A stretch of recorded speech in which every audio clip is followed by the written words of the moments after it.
Good morning, guys. Happy April 1st. How we doing, BC? April 1st. This year has flown by.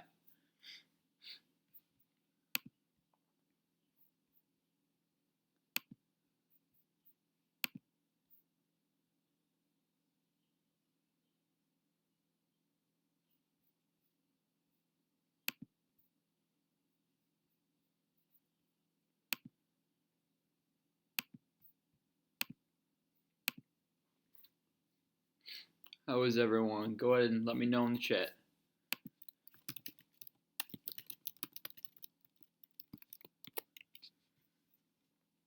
Hey, Aiden. Good morning. You're not one of my BC guys. What are you up to?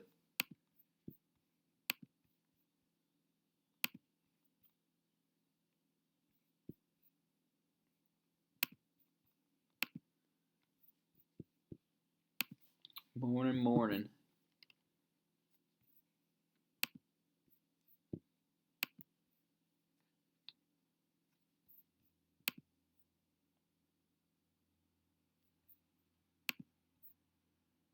I'm doing good, Hunter. Thanks for asking. We have spring break next week. It's not gonna be much of any difference really. Just not gonna have you doing school for 3 days, but yeah, it's been all right. Wish it was a little bit nicer. It's okay. Been playing some Call of Duty, which isn't good because now I'm really enjoying it. It's been a long time since I've played, so that's probably not good, but I'm having fun with it. So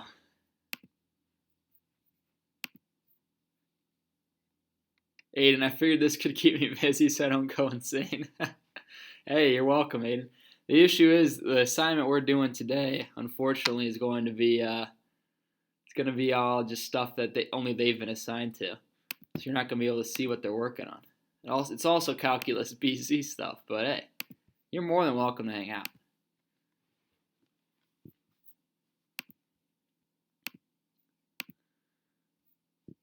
So I got 3 people. Hunter, guessing either Liberty or Rachel.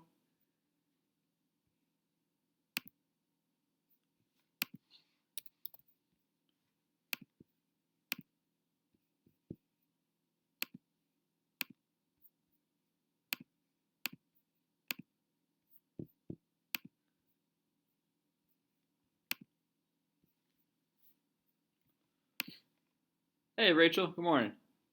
Okay, now I got 4, so I'm hoping everyone's here then. Hope you guys are doing good. Halfway through the week. Hopefully you got all the information and everything from all your classes about how they want to kind of handle this situation in terms of Monday, Tuesday, Wednesday, how they want to do that. So hopefully you're a little bit more informed on that.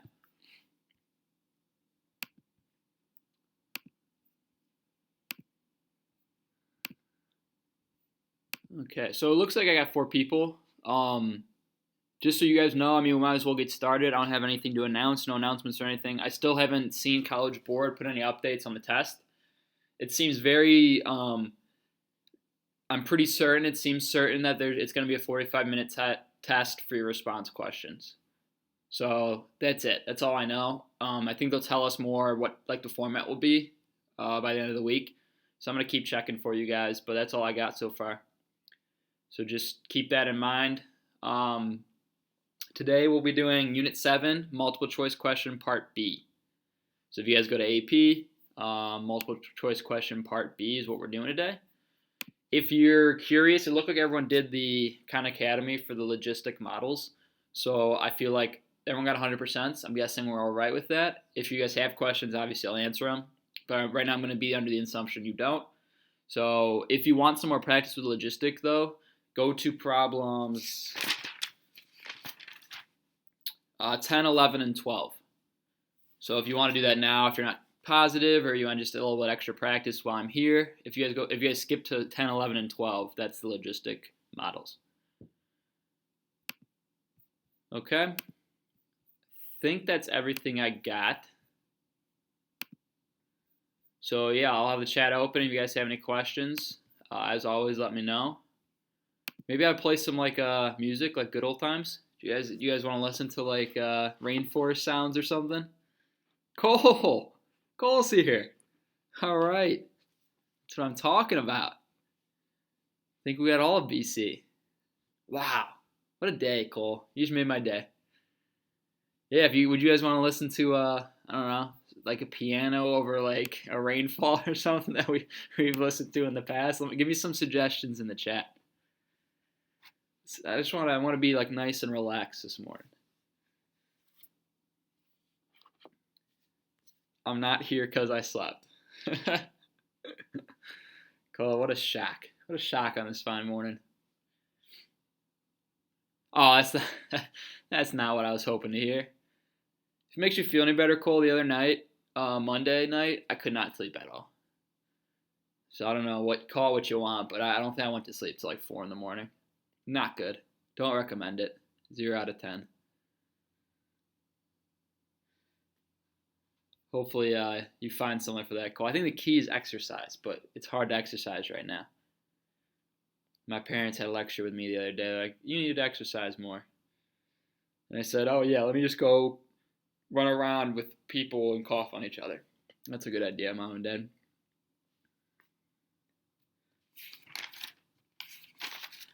And they said, oh, why don't you just walk, go for a run? And I said, yeah, I'm not going to do that. I need someone to bonk my brain when it's sleep time. There you go. It's like a cartoon. Like you hit the head and then like a big welt like flies up the top of their head. Puts you right to sleep. Again, guys, multiple choice question part B. Let me switch over to this screen here.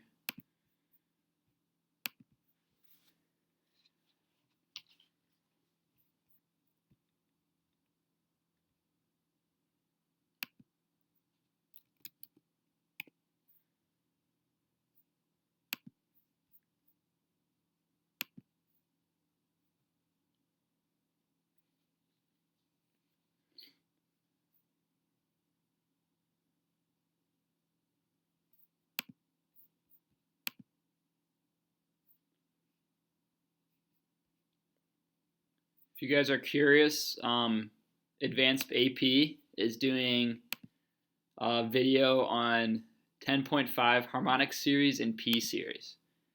If you guys wanted to do anything with that.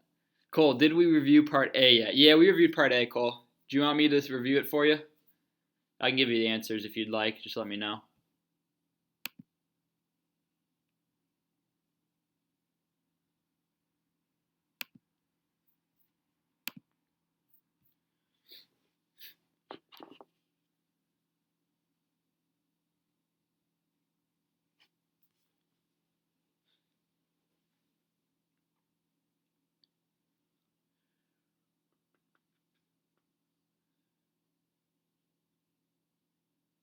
Yeah, okay. So go flip to your work for that, Cole. And I will read off the answers.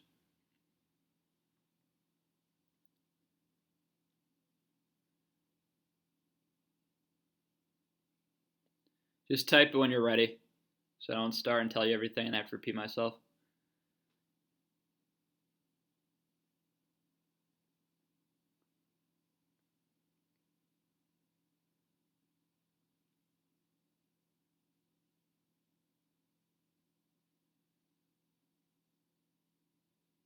Okay. Number 1 is C. Number 2 is D. Number 3 is C. Number 4 is C. Number 5 is D. Number 6 is B. Number 7 is B. Number 8 is D. Number 9 is B. Number 10 is D. Number 11 is B. And number 12 is A. Okay, let me know if you need any of those repeated.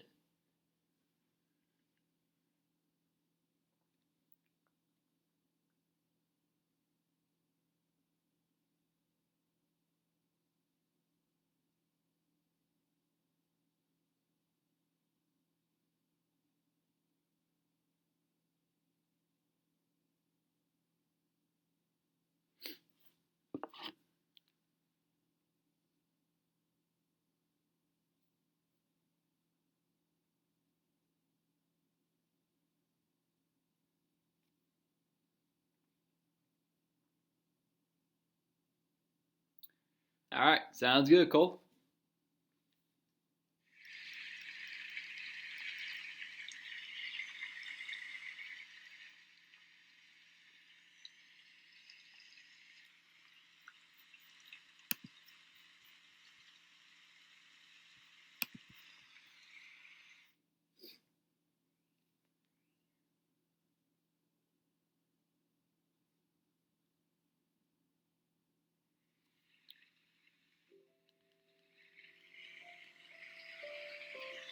Here's some relaxing rain and piano sounds while you guys work if you're interested. I don't know if you can even hear it.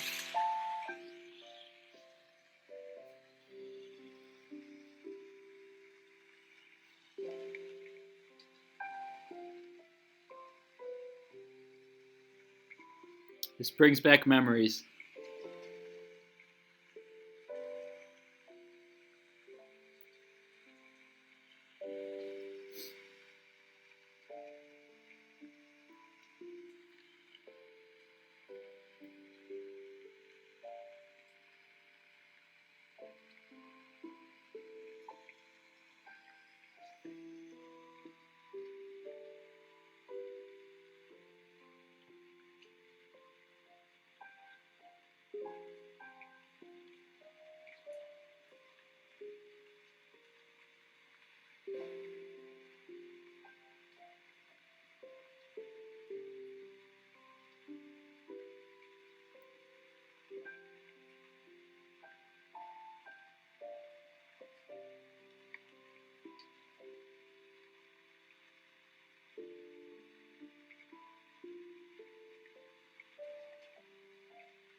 Number 1. All right.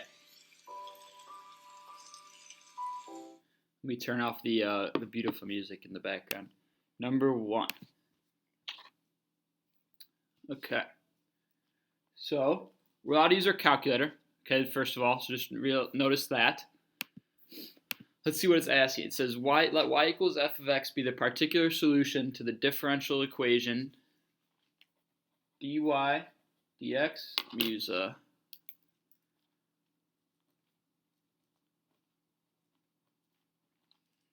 dx equals x squared plus 1 divided by e to the y. And then f of 1 is equal to 0. What is the value of f of 2? Okay, well, before we can get a value of f of 2, first of all, we need a value of just f of x, or we need an equation for f of x. So that's got to be our first goal. Our first goal is just to find what f of x is. Can't find f of 2 without f of x. So to do that, we notice that we have a differential equation. Okay, when you have a differential equation, you have to use separation of variables. So we want to separate these variables. If you guys remember, what we do is we've got to get the y's on one side, x's on the other. So I get e to the y. Sorry, let me write this. I get e to the y dy is equal to x squared plus 1 dx. E to the y dy equals x squared plus 1 dx. So I basically, you can think of it as multiplying dx to this side, multiplying ey to that side. Okay, now from here I want to integrate both sides of the equation because I want to get rid of that dx and dy. I want to get back to the original function. So when I integrate ey, I just get ey. When I integrate x squared plus 1, I get 1/3 x cubed plus x, and then plus c.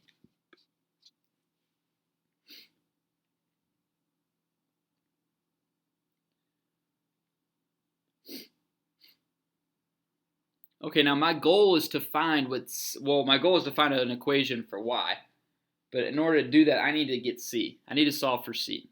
So like that c, it can't be there. I need to fill it in with an actual, define what it is, find the constant. And to do that, I use the initial conditions. So the initial conditions say that at x equals 1, y is 0. So e to the 0 is equal to 1/3 times 1 cubed plus 1 plus c.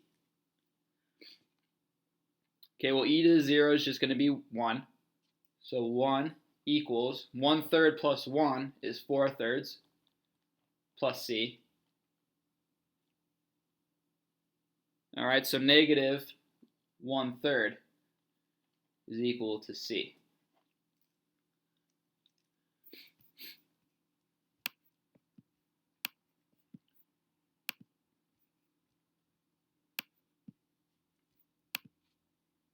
Now that we have c, all we want to do is bring back down this equation. So now I have e to the y is equal to 1/3 times 2 plus 2 minus 1/3. So now I'm just plugging in x equals 2 right here. So now I can actually solve for what y is.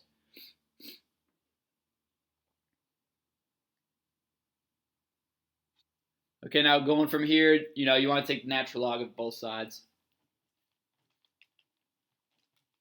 So what you're finding is really just the natural log of whatever that value ends up being. So you guys can put that in your calculator and you'll get your answer. And let me know what you get.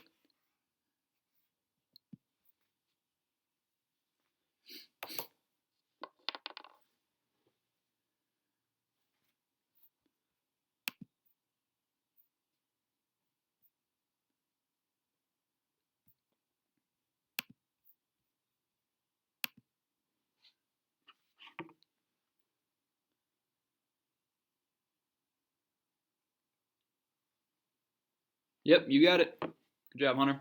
Does that make sense? Do you have any more questions on that, or is that okay? Separation of variables.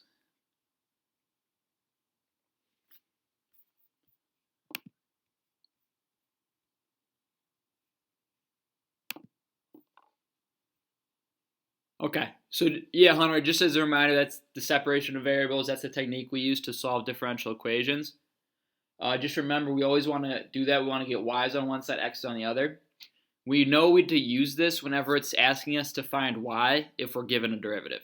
So if we're given an equation that's a derivative, and it's always going to be written as dy dx or dt dx or however variables, that's your hint to know to use this outline. Okay.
Okay, cool. Thanks for letting me know. Haven't been trying to get back as fast. Okay, well, if she can't get on, if she has issues for whatever reason, let me know, and if she needs any help or needs me to email her the answers or whatever, I can do that.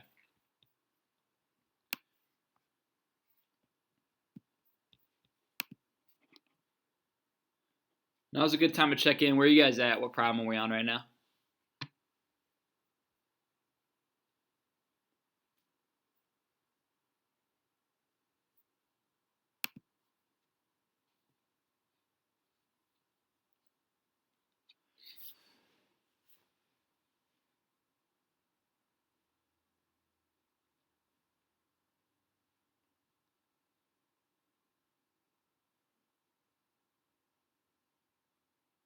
Six? Okay, cool. Pretty good pacing then. Looks like we're on pace. I'll let you guys keep working, and at probably around maybe another 15 minutes, I'll go through what you guys have so far, so you can get the answers so far.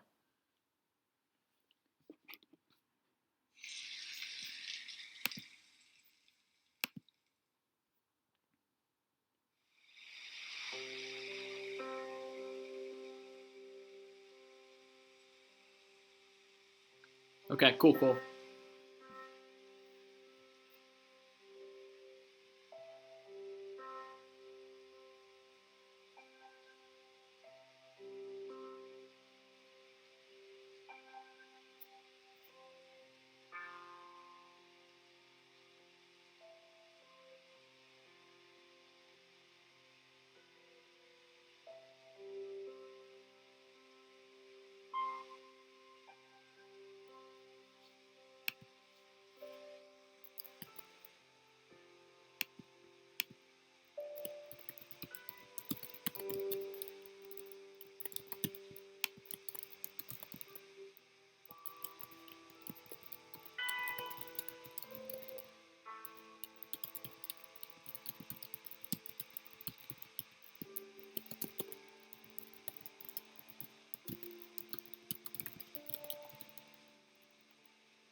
Welcome back, Rachel. Hope you figured it out.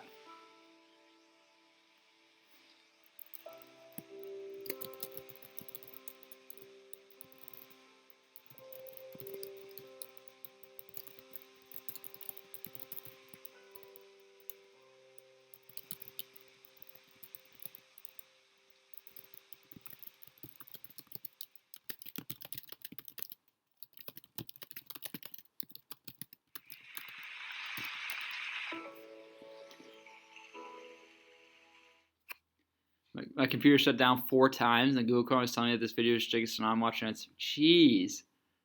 Welcome back. That's crazy. Hopefully it's alright. It's a pretty difficult time to ask for technical help from the technical guys, so hopefully you're doing alright. Shut down 4 times. Jeez. Well, welcome back, Rachel. Everyone else said they're around 6, so I'm guessing you're probably around the similar pace.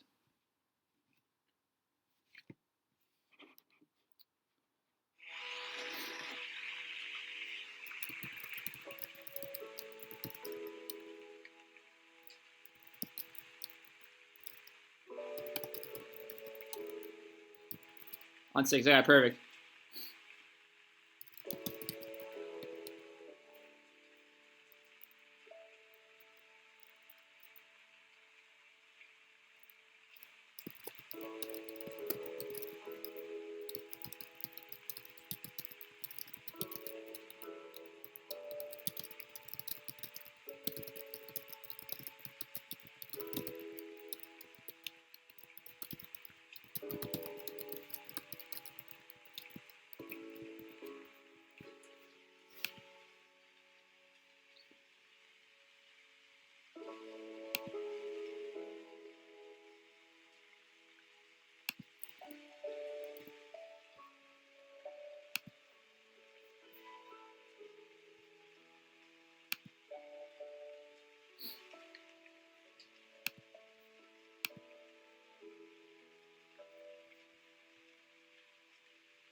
Yeah, sure, Liberty.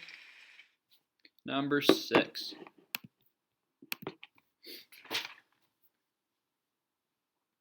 Okay, which of the following is the solution to the differential equation?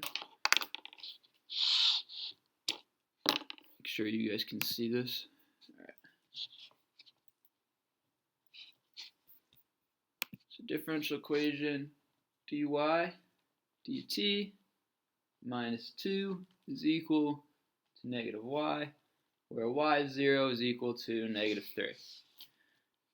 Okay, so you said, can you show me how to start 6? I skipped it. Okay, so I'll start it. I'll get somewhere and then see if you want to go from there. Okay, so first things first, I want to get dy dt by itself. Specifically, I want to get all my t's over on the right side, all my y's on the other side. All right, and so when I say get my t's, part of the t's are the constants. Okay, y is going to be my value. It's like my function value. T is going to be x. Okay, it's the x value. So I want the constant with that. So my first step is going to be to add 2 to both sides of the equation.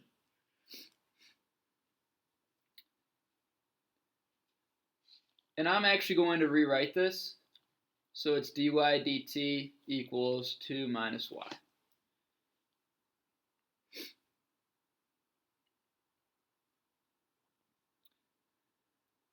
Okay, now the difficult part, and the part that's kind of, I guess you could say is annoying about this, is I can't separate the constant. Okay, I can't just add y to this side because then the dy and the y won't be together. They'll be completely separate. Okay, which would change the problem, which stinks. Okay, so I'm going to actually have to keep this constant and the y. You have to keep these together. So in order to do that, to get y to the other side, I actually have to divide by 2 minus y to both sides. So I guess you can write over here too. All right, which means I'm going to be left with 1 over 2 minus y dy is equal to 1 dt.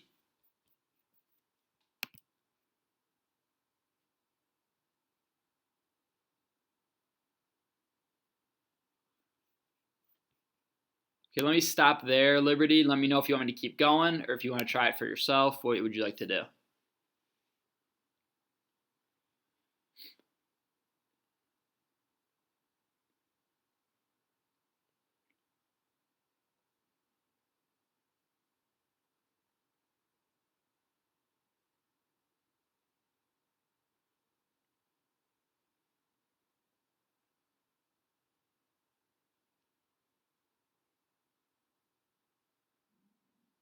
Yeah, no problem, Liberty.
All right, guys, what number are you on?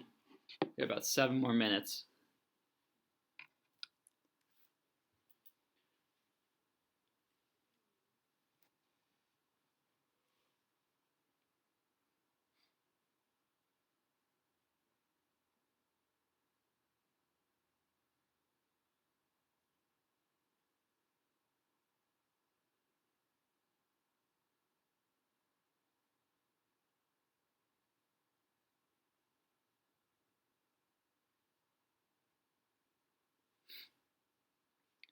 I just have 11 left. Okay, thank you, Cole.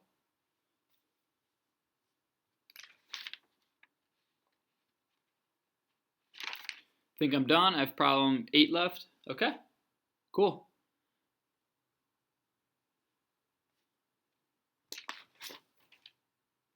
I'm on 11, but I skipped one of them. Okay, so here's what I'll do. I'll go through all the answers. So as I go through, you guys can write down what the answer should be, even if you didn't get it. Friday, I'm done now. Okay. Friday, we can, any questions, this will be the first thing we do. So I'll go over the answers now. Friday, come with questions. So any questions you guys had on any of the problems, make sure you ask them. We can go through them first thing on Friday. Again, Friday's optional, pretty much. We're not going to learn anything new, or there's no assignment, but actually there is an assignment. I think I did make an assignment. So yeah, Friday, you should be at the stream Friday. But yeah, that'll be the first thing we do. We can go over this. Okay, so number 1. Okay, number 1, you should have gotten B. Number 2, you should have gotten C. Number 3, you should have gotten C. Number 4, you should have gotten B. Number 5, you should have gotten D. Number 6, you should have gotten C. Number 7, you should have gotten B. Number 8, you should have gotten B. Number 9, you should have gotten C. Number 10, you should have gotten C. Number 11, you should have gotten B. And number 12, you should have gotten C. All right, let me know if you need me to repeat any of those.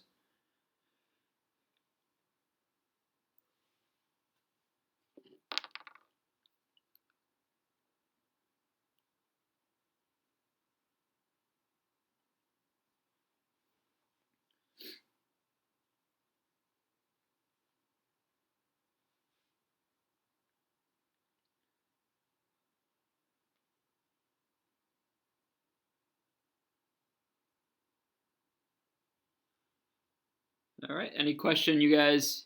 Yeah, everyone have a great day. If you guys have any concerns, make sure Friday you ask them. We can go over some problems.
Oh yeah, today's April Fool's. I forgot, Hunter.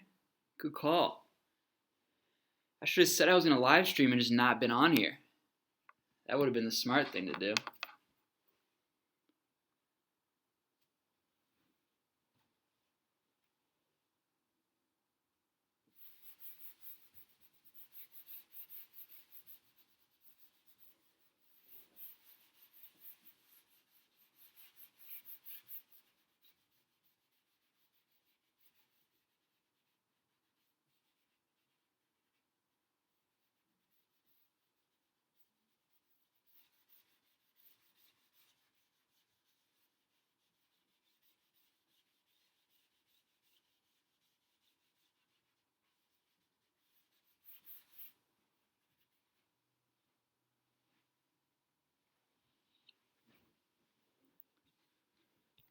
I'll get my sleep to normal April call. That's depressing.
What's up, AB? How we doing, everyone? How's everyone on this fine April Fools? Today we're gonna have fun. April Fools. It's a good one, right, guys? Right? Morning. Aiden, welcome back. Or I guess thanks for not leaving. Aiden, were you listening to that soothing rain piano music I was playing? Quarantine Mr. Harris. Josh, Quarantine Mr. Harris is thriving, let me tell you. I'm not going crazy at all. Completely sane. Try to bring that energy on this gloomy Wednesday morning. Jamming out to some piano rain music last period. I'll give you a little taste real quick if you guys would like to hear. So I'm gonna just close your eyes. Imagine if you were in a rainforest underneath a hut in a tropical rainforest. Just listen to these soothed sounds.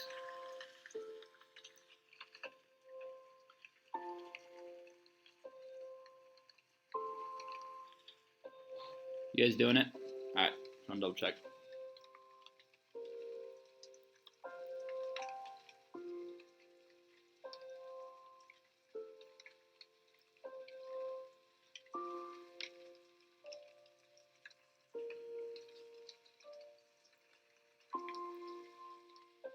You sit there in your hut in the rainforest. You notice a jaguar walks by, not looking to hurt you. It's a beautiful, majestic beast, walking across the rainforest floor. Monkeys swinging from vines. You notice a caterpillar to your right, minding its own business, crawling on the rainforest floor. Alright, end scene. Pretty good, right? Put you in the right mindset? I'm happy. If you guys haven't already, open up your calendars, by the way. We got some important stuff to do today. Sorry for taking you out of your happy place. I'm sure you all were in.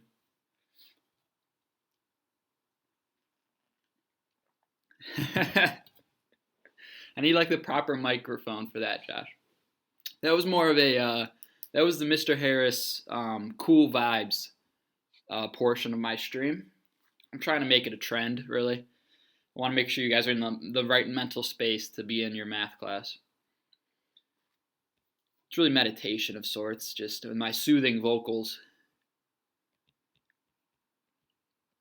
Which I probably wouldn't agree with. I don't really think my voice is very soothing, actually. I think it's probably the opposite of that. All right, now I see some people open up that calendar. That's what I like to see. Morning, Josh. Soft beat to start. It really is. Very relaxing place. Just putting yourself in that scenario in a rainforest, doing math homework. I mean, I couldn't think of anything better than that. Okay, so I'm going to get started, guys. We have a lot to do today in BC or AB. We have a lot to do today. So if you guys remember, Monday, we talked about slope fields. All right, slope fields. I'll show you what they look like.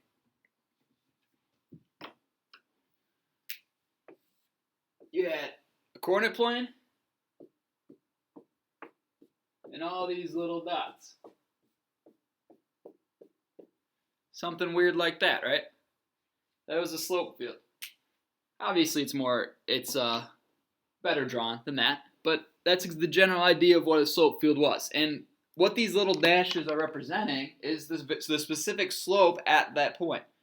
So if you guys remember, we're given a differential equation. We're given something like dy dx equals 3y plus x. Okay, whatever we may be given. And it's our jobs to figure out, okay, at each point, like at x equals 1, y equals 3, what's the slope there? What is dy dx at those points?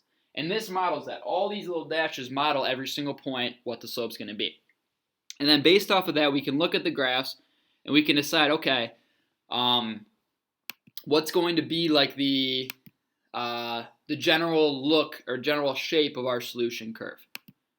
Okay, that was the goal. That was the idea of the assignment that you guys had Monday and the notes we took Monday. So I want to start by asking you guys, do you have any questions on that homework? So maybe get that out, or maybe like try to remind yourselves.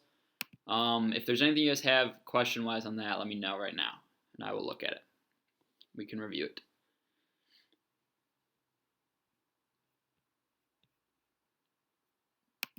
So the assignment was called Sketching Slope Fields.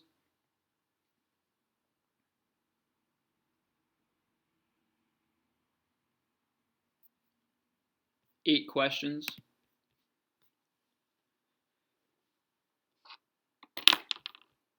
Number 8, says Haber. All right.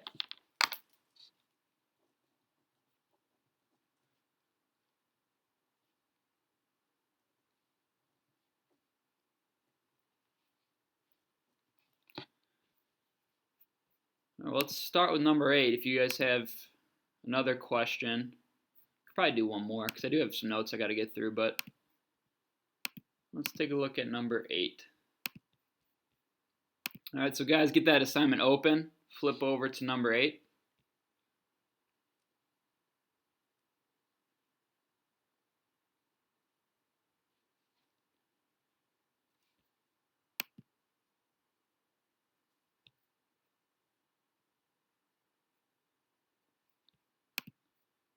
Okay, so if you guys can see on number 8, it says shown above is a slope field for the differential equation dy dx equals y squared times 4 minus y squared.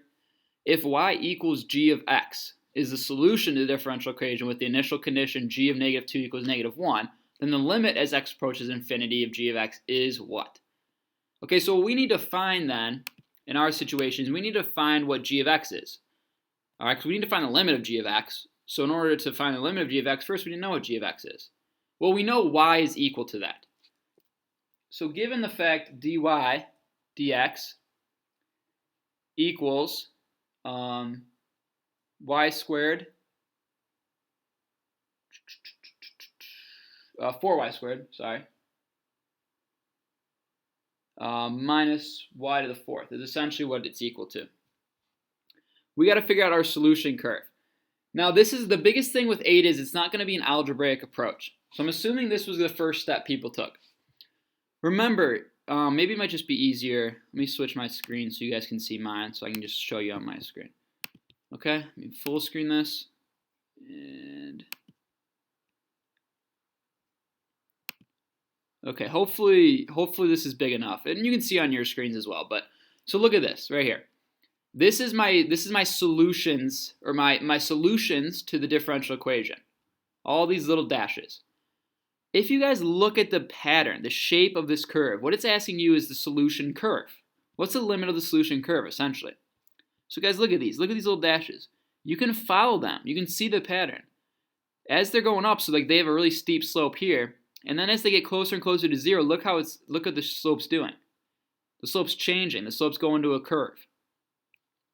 Okay, so the general pattern, if I were to took a pencil like my mouse is doing right now and trace the pattern, what do you guys notice is happening as I go farther and farther, as x goes to infinity. It's following this asymptote. And I can tell it's an asymptote, by the way, because there's no solution curve here. You guys notice that there's no dashed lines on the x-axis? So that's what we call an asymptote, meaning that as x goes to infinity, I'm following this curve. It's approaching that value. That's my solution. So my solution, actually, the answer, we don't even need to do any more work, is 0. Because the limit as x goes to infinity, as this graph goes farther and farther and farther and farther that way, my solution curve, if I were to sketch it out, would follow that line. Okay, so your answer would be C.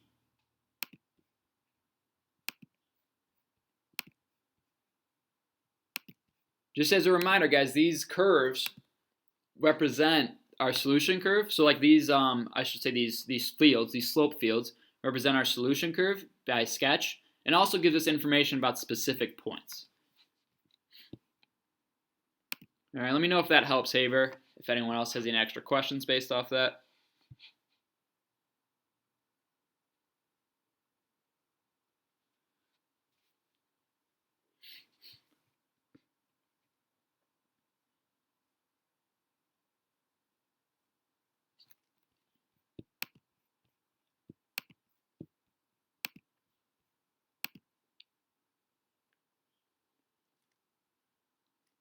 Yeah, no problem, Emma. That's understood. Can we do 6? Okay. So let's take a look at number 6. Again, I think number 6 might have to be one that I mean, you could definitely do work for this one. Let's take a look here. Let me go back to my screen so you guys can see the full screen. Okay, so number 6 looks like this one. So it says, shown above is a slope field for which of the following differential equations? Basically, it's the same idea. Okay, the only difference for this one is like we don't really have an idea. I mean, if you had a calculator, you could be able to plug in calculators and see the general shape of graphs. We don't have our calculator for this problem, so we got to be a little more creative. What we want to do is we want to check kind of some key features of this graph. All right, based off of these key features of this graph, how do they relate to the answers is essentially what we're doing. So, for example, let's just look at, what would be a good one? Maybe 3, 3. Or no, how about 3, 0? Let's do 3, 0. So like right here. So x equals 3, y equals 0. If I were to plug this in, it looks like my lines, the dy dx should be like straight up, meaning it should be a big value. What that value is, I don't know. It's going to be a big value though. It's not going to be like 1, it's not going to be like 1/2, definitely not. So 3, 0. All right, let's look at A. If x is 3 and y is 0, is that going to work? No. That becomes undefined.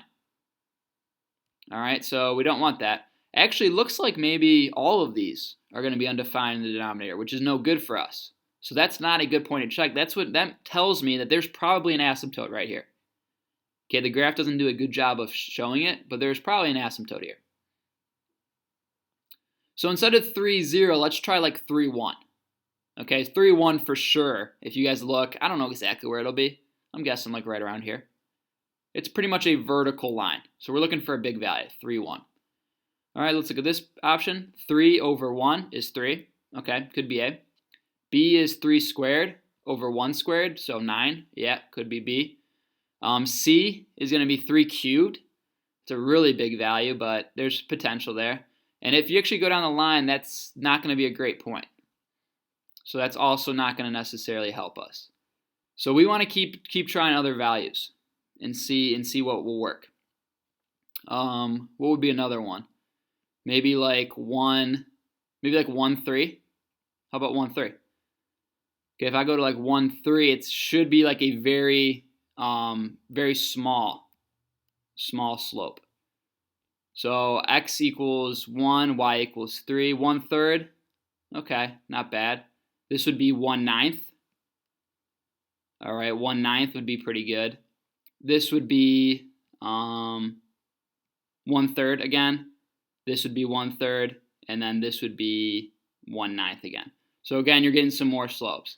So I don't really know exactly what point, if I'm being honest, I don't know what point they want us to use for this one. Let me see what they put as.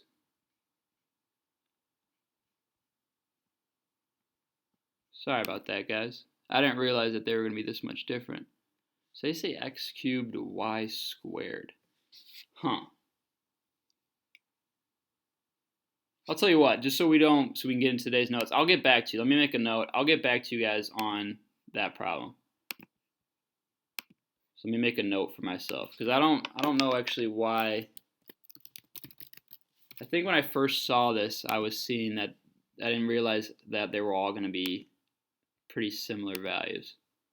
Okay, so I'll do that. I'll post in Google Classroom a solution to that number 6. So don't worry about that. I'm not grading this for accuracy, so if you guys submit it, it doesn't bother me. So just give me some time. I'll take a look at that for you guys. Sorry about that. All right. Let's get into, we have a lot to do today, so I want to get started on those notes. Any questions you guys have, I will be here from 1 to 2 for my office hour, so you guys can ask any questions. Then Friday will be a review day, so any questions. Maybe Friday, actually, if I get a solution, maybe I'll just go over it Friday for number 6. And then you guys can just look at the video if you have a question on it. That might be easier. So, okay. So today, guys, we're going to be doing exponential models. So in your notes, this isn't in your books. You don't need your books at all.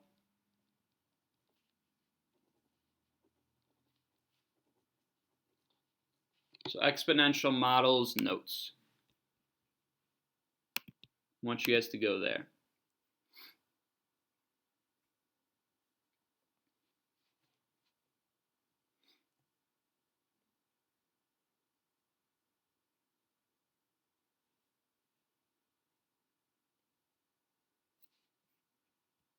Even this out here.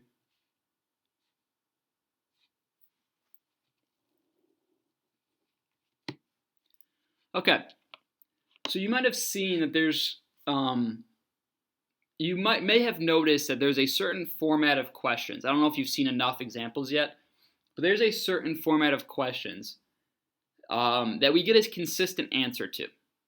Meaning that when we have these dy dx, so we have a differential equation like dy dx equals something. There's a format that we can always actually predict what's an equal. And it's an exponential. That's what our solution is. So if you guys remember, just a basic exponential equation.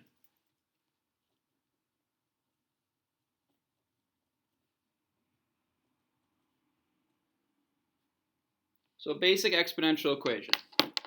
We have some y is equal to ce to the kt. That's a general exponential form for us. So you guys, when you guys learned about exponential equations back in Algebra 2 or whatever it was, this was the form we used. Now, there's different variables that can be used, of course. It's not always in this form. I'm doing this specifically because, as you know, with these problems we use c. So I figured I'd include it with our exponential. And then k is just a constant. We're also going to be using that as well. So this is kind of the form we're going to use just for our purposes. It can be written in a lot of different ways. But what's important to know is that c is equal to the initial value. So you guys know with these exponential growth and decay problems, a lot of times we have an initial value. We're given an initial value. So like at time t equals 0, there's 600 mice, whatever. Okay, and then k is going to be equal to some rate of change.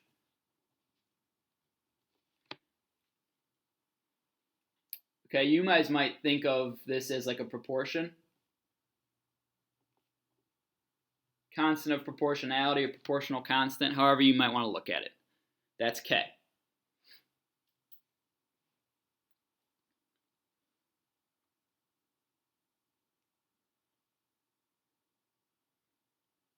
So that's just a general exponential equation. That's not calculus. That's just something you guys saw, in Algebra 2. So what we're doing today is showing how we can get from a derivative. So we're given a differential equation, and we can get to our exponentials. Why this is useful, obviously, is because a lot of times in life, exponential equations do a really good job of modeling real-world situations. Very specifically, it's used for growth, decay, motion. Those are those are very specific examples. But you see those examples all the time, and they're very relevant to the real world. So that means if exponential models are really useful to us, rates of change with those models are also useful to us. Okay, and so this exponential, this equation, I guess this right here, is a general solution to the differential equation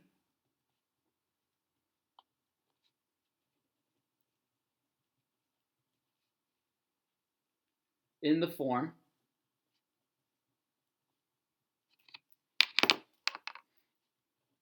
dy dx is equal to ky.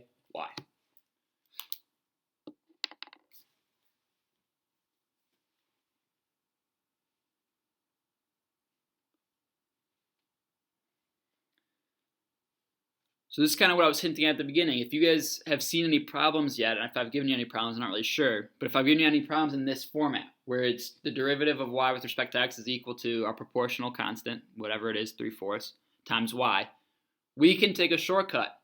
We can go straight from here, this solution, or sorry, this differential equation to our solution. All we do is just plug in values. Okay, and then obviously c is something that we'll have to find. But we can do that a little bit easier once we get to our solution. So this is kind of, this unit's kind of like this shortcut. I'm almost giving you a shortcut. All right, so if we ever see anything in this form, we can go there.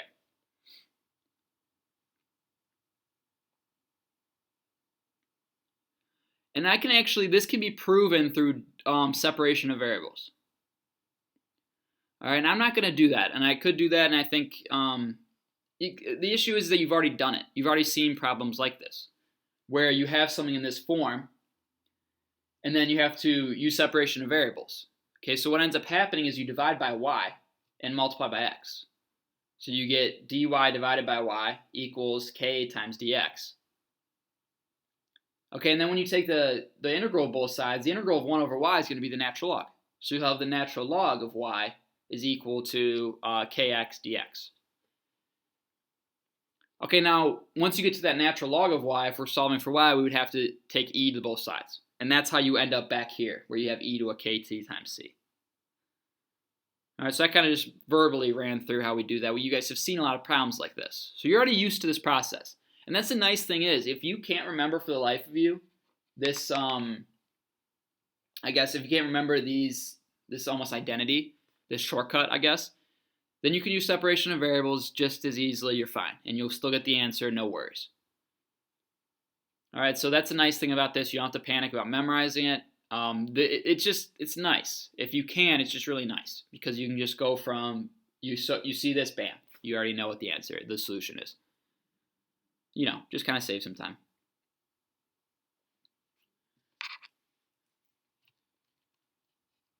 Okay, so two types of questions you guys will have. These are two types of questions. So I might as well just write this out.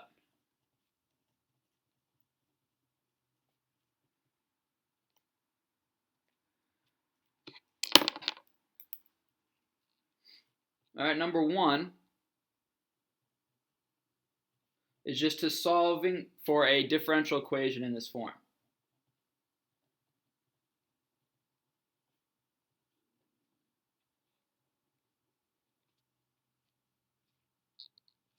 Okay, so that's the first type of question you'll get. It's just to solve for a differential equation in that form. So you'll be asked like, okay, given that dy dx equals 4y, what's a general solution to that problem? Or maybe what's a solution given these initial conditions? However, it may be. And that's just separation of variables. We could take the shortcuts, we don't even need to use it, but you just use the same process that we've been doing to solve differential equations. The second option is create a model and find solutions based on a word problem.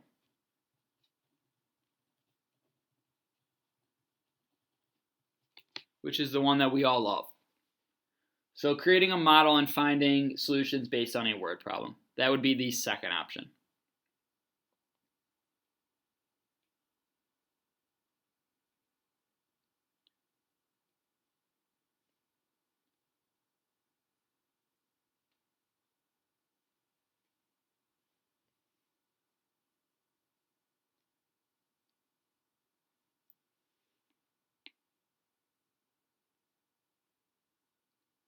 Okay, I think I was timed out for a second. I should be back.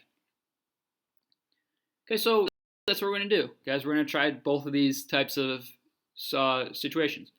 Really important, make sure we know, I'll make sure we have these written down.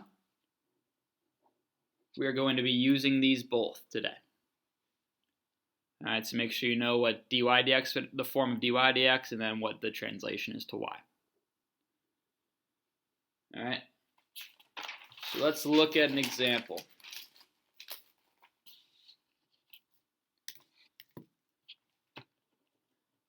So example 1.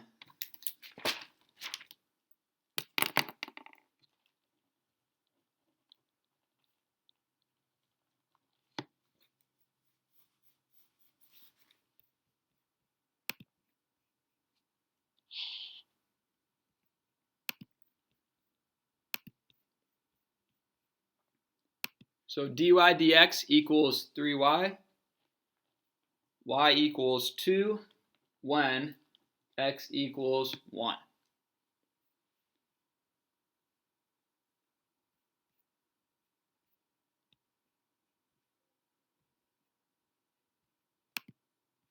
Okay, so what's nice about this problem is that now that we have this identity, we can go right from here into my general solution.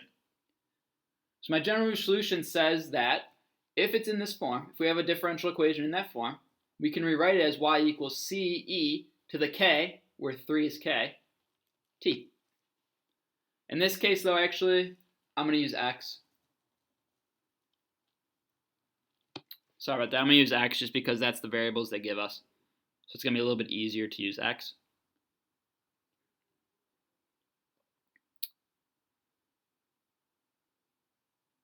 All right, so that's good. We got that far.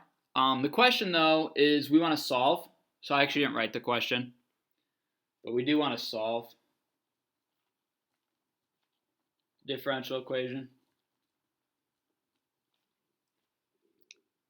So if I want to solve this, I need to get rid of this. I need to find c. C needs to be a value. All right, and luckily I'm given a initial condition. So I know y equals 2 when x equals 1. So basically 2 is equal to c e to the third, which means 2e to the negative third is equal to c.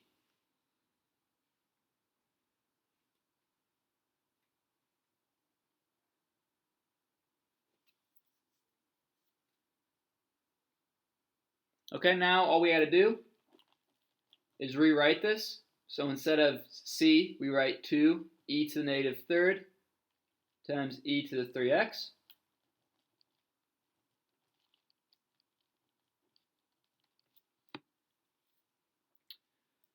Which is equal to 2e to the 3x minus 3. So when you're multiplying two of the same bases together, you add their exponents, right? So 3x plus negative 3 is just 3x minus 3.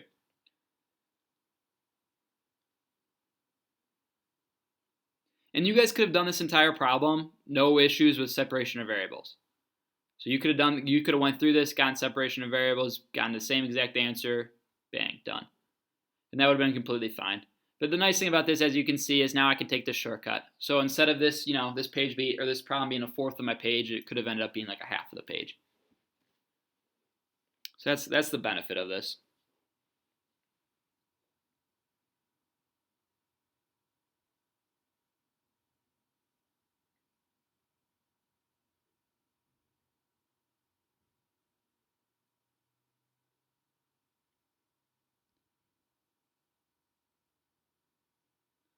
Okay, guys.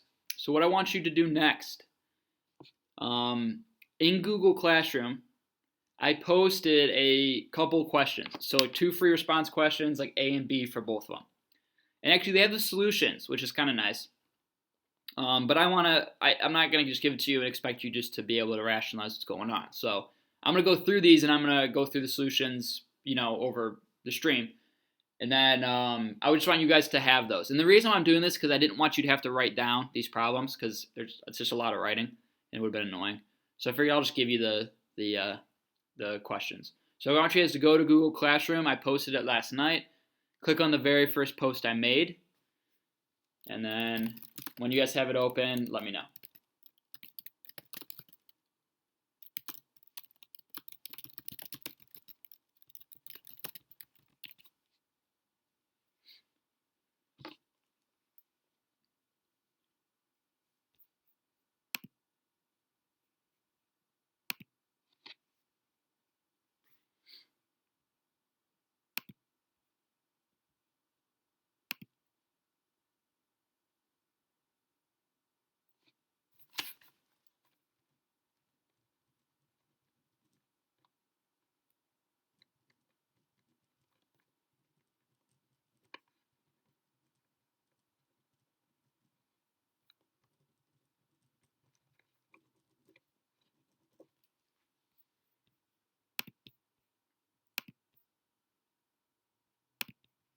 Okay.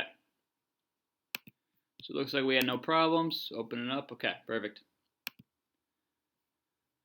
So let's look at 1A. So number 1, part A. Let's look at that one. Okay, so first of all, let's read it. Read the question. So the question said, oil is being pumped continuously from a certain oil well at a rate proportional to the amount of oil left in the well. That is, dy dt equals ky. That was really nice of them. They gave us dy dt equals ky. So right off the bat, this is AP's way of hinting to you like, hey, this is an exponential model. That was kind of their hint for that. Where y is the amount of oil left in the well at any time t. Initially, there were 1 million gallons of oil in the well, and 6 years later, there were 500,000 gallons remaining. It will no longer be profitable to pump oil when there are fewer than 50,000 gallons remaining. Write an equation for y, the amount of oil remaining in the well. Okay, so our first thing is we want to write an equation for y.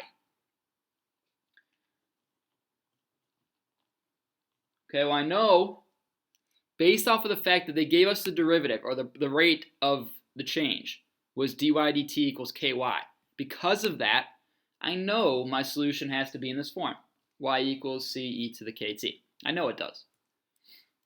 Now the question is, how can I fill these pieces and parts in? Because I don't know c, and I don't know k, which is not good for us, right? We can't write y when we don't know our two constants. So we have to find them. Okay, and the first thing I'm going to find is k. And to do that, I'm going to use different values. So looking at this problem, it says that 6 years later, there were 500,000 gallons remaining. So that means my final value for y is going to be 500,000. Okay, then it says that my initial value is 1 million. So I can write then c is equal to 1 million. All right, and then we still have an e. We don't know what k is, but we do know t, because t is the time for it to go to 1 million to 500,000. And in the problem, they tell us that's 6. So we can say e to the 6k.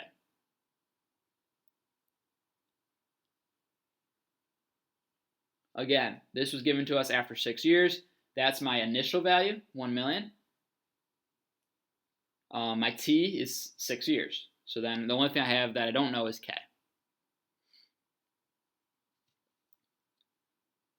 All right, let's solve this. So let's actually solve for k. We need k. So let's solve for it. All right, so I'm going to take 500,000 divided by a million. Gives me a nice clean 1/2. So I get 1/2 equals e to the 6k. I want to take the natural log of both sides. So natural log of 1 over 2 is equal to 6k.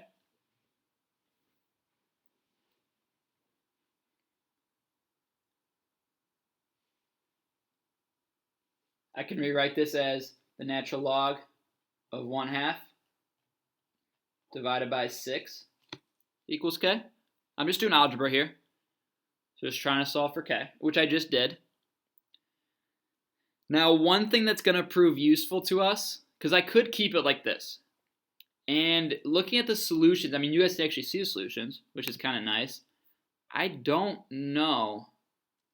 It looks like you probably need to simplify it. Yeah, you probably need to simplify it. It looks like they expect you to simplify it. So I'm going to simplify this expression. So natural log of 1 over 2. That's the same thing as the natural log of 1 minus the natural log of 2 divided by 6 equals k.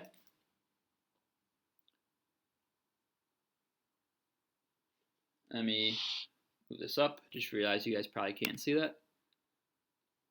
Okay, and the natural log of 1. What is the natural log of 1? Well, it's 0. So what I'm left with is negative natural log of 2 divided by 6 equals k.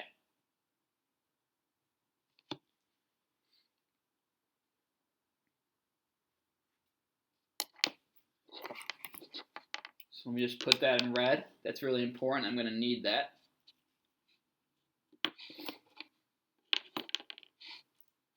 All right, now the goal is to say, okay, I know what k is, which is good for us. I'm happy about that. But I need to find c as well. So I need to figure out what y equals ce to the negative natural log of 2 divided by 6t. I need to know what that c is in that form. So I'm just using my form that I start with and replacing k with what we found was k.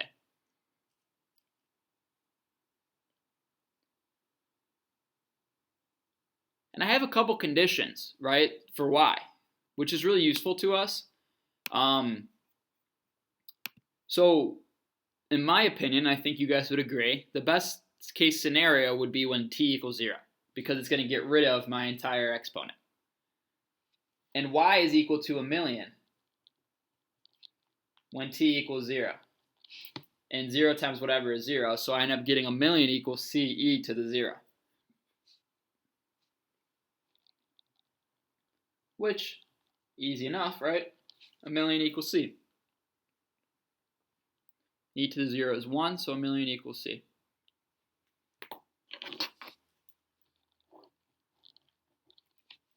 Put that in red. And now I got all the pieces I need. So my final answer is just y equals 1,000,000 e to the negative natural log of 2 divided by 6t.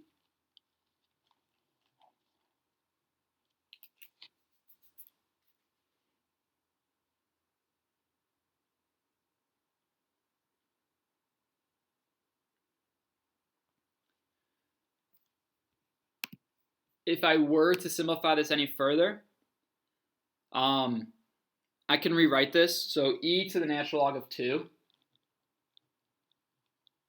I'll still have that 1,000,000 out front, but I can rewrite e to the natural log of 2 is just 2. And then I have negative t over 6.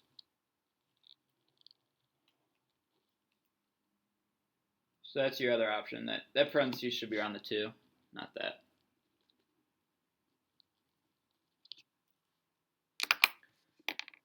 They don't say specifically. You'll get a point earned if you get the answer.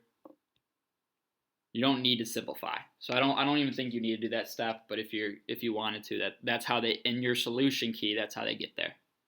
Is the fact that e to the natural log of 2 is just 2.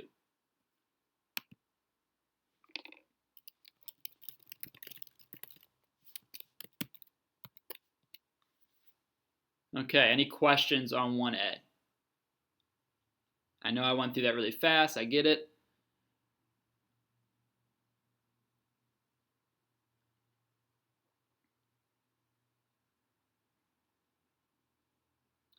Payne said, I'm good. Awesome to hear.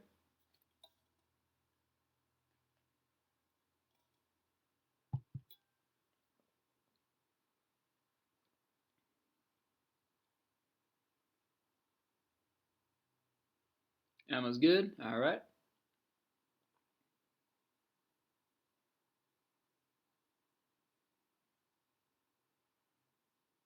Katie's good. Perfect.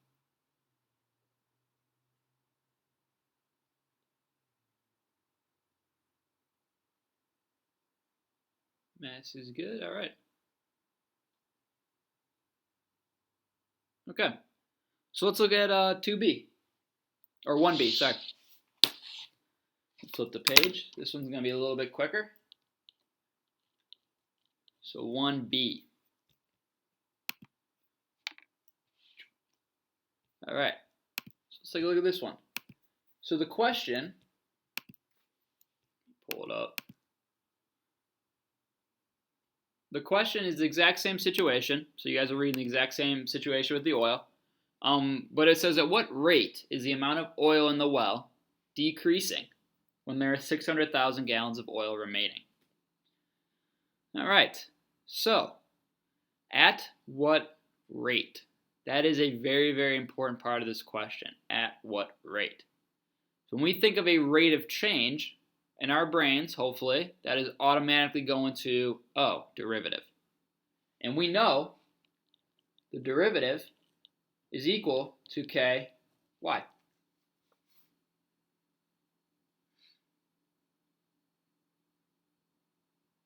what's really nice about this is actually I could change this. Because I know the rate of change is actually equal to negative natural log of 2 over 6. Because that's what we found was k in the previous problem. And then times y. Well, let's look at what y is. It tells us in the problem, y is the amount of oil left in the well. Well, guess what? The question's asking what's the amount left, it's asking what's the rate of change when there's 600,000 gallons of oil remaining. So the oil left. Which means y has to be 600,000. So the rate at which the amount of oil in the well is decreasing is equal to negative natural log of 2 over 6 times 600,000.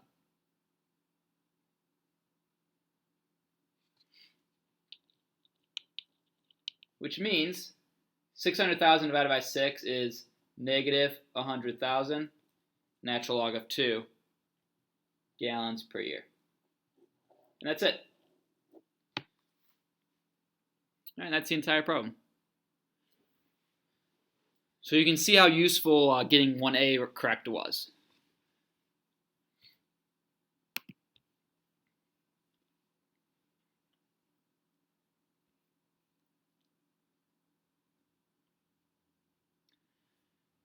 So let me show you guys really quick, because I know you can see it, but I just want to show you where exactly I'm looking. I've told you guys this a million times, but just so just to reiterate it. If you guys notice where it says part B, it says 1 point is earned for answer consistent with part A. So I've said this before, but if you guys get part A wrong, if you find for part A, you get 17. Okay? You better use 17 as your K value and solve it just like we did there. Okay, because then you'll get the point for part B. You'll be 100% correct. Even though it's wrong, it's right based off of what you thought. So just keep that in mind. Make sure you guys keep that in mind whenever you're doing these problems. Just because you get one part wrong doesn't mean you get the whole problem wrong. Okay, I think that's all I want to say about that. Any questions?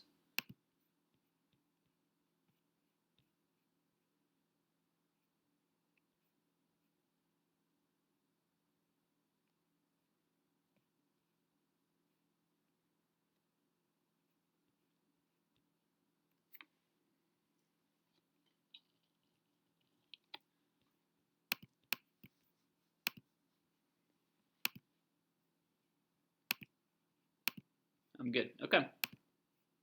So let's look at the next question then, 2. All right.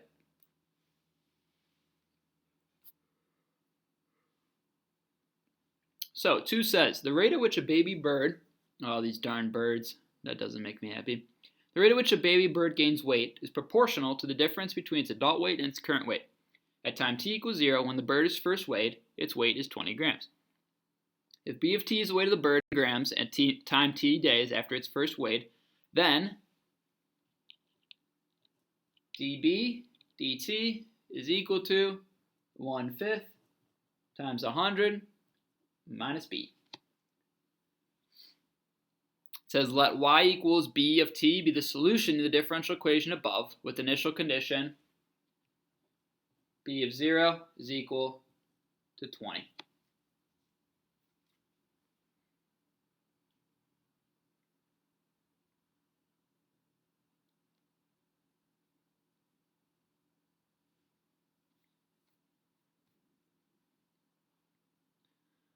All right.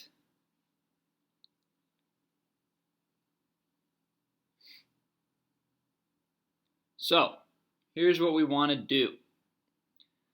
It actually might be, let me think about how I want to do this.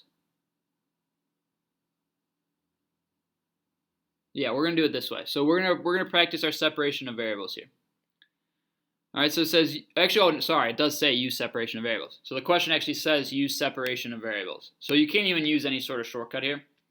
We're going to use separation of variables to find y equals b of t, the particular solution. So this is just going to be, this is more of like a review question, but you can kind of see where the exponential comes from once we're done with the separation of variables. So first things first, you want to get b on one side and then everything else on the other. So I want to divide by 100 minus b. So I get db divided by 100 minus b is equal to, you still have that 1/5 there, dt.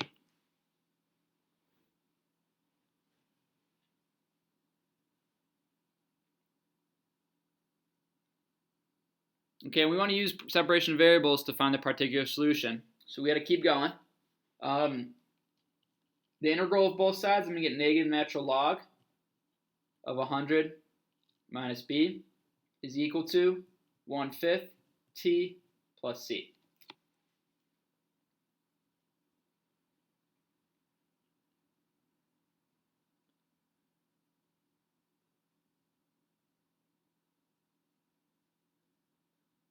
Okay, now I want to find c. I might as well do it now.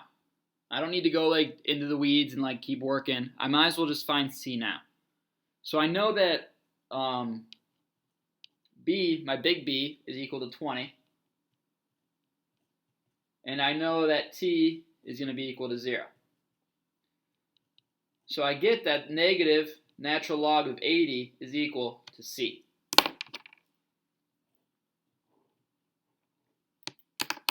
So just using my initial conditions, I can plug those in back into the original, back into my solution that I got when I differentiated. And I can find what c is, negative natural log of 80.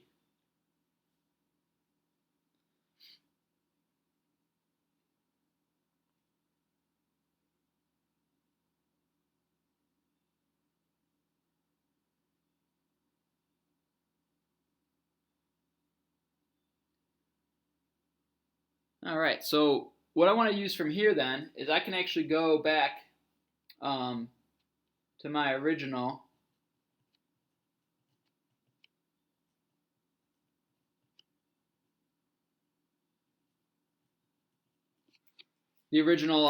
after I differentiate, or after I took the integral off. I can go back there and I can solve now for b. So I have negative natural log of 100 minus b equals 1/5 t minus natural log of 80. Okay, now this is going to take a little bit of work. First thing I want to do though is I want to divide everything by negative 1. So I don't want that negative there. I want to divide everything by negative 1. So I end up with positive natural log of 80 minus 1/5 t. I'm doing that now. Whoops. I apologize. I didn't realize that you guys couldn't see that. Yeah, I apologize, guys. Just figured that out. All right. Why is a natural log negative? Why is a natural log negative? Oh, because Peyton, if you go back up here, when you're taking the integral of 100 minus b, the integral is a natural log of 100 minus b, but then you have to multiply by the derivative of 100 minus b, which is negative 1. So you get negative 1 times natural log of 100 minus b. Sorry about that, guys. So then once you get through there, just as a reminder, I'm just plugging this c back into when I first took the integral. All right, let me stop there. Does that refresh any? Does that help at all? Do you still have any questions on what I've done so far?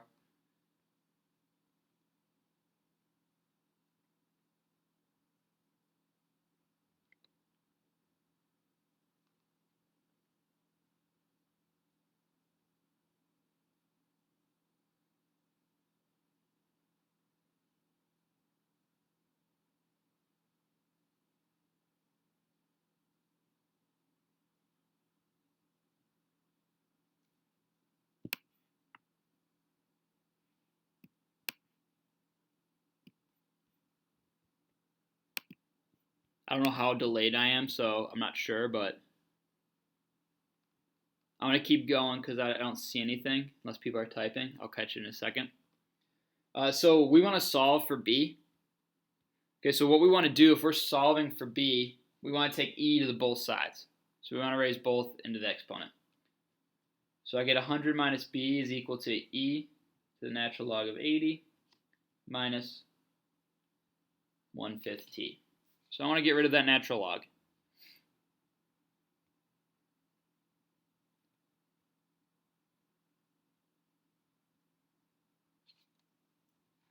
Which means I get negative b equal to e to the natural log of 80 minus 1/5 t minus 100. So just subtract 100 to both sides.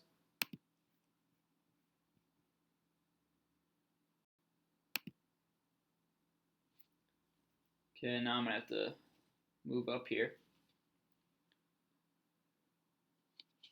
Now I'm going to divide by negative 1. So b is equal to negative e to the natural log of 80 minus 1/5 t minus 100. Oh, sorry, plus 100. For dividing by negative 1, that should be plus 100.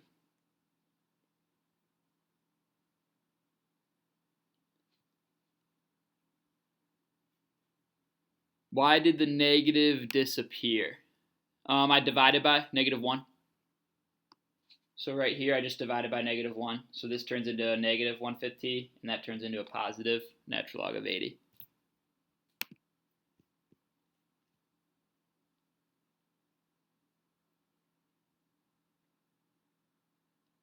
Okay, now I think this would probably be, I think this would be acceptable.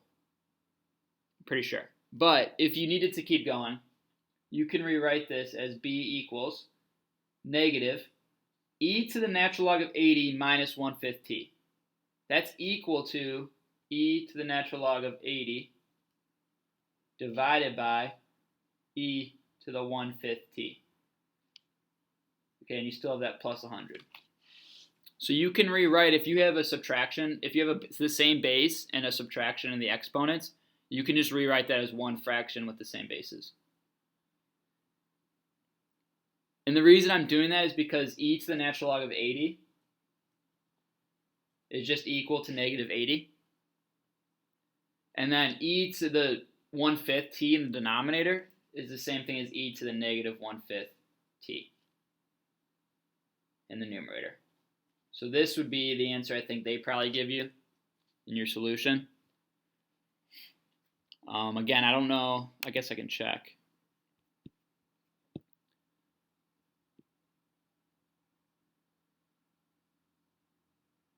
Yeah, I don't think it matters.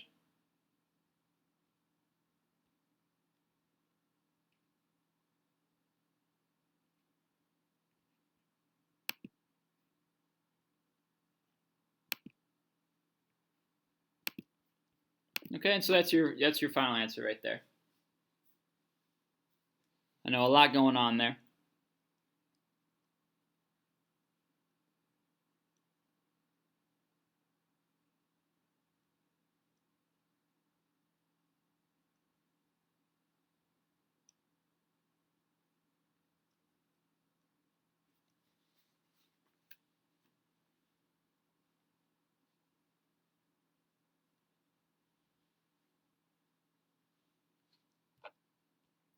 Any questions?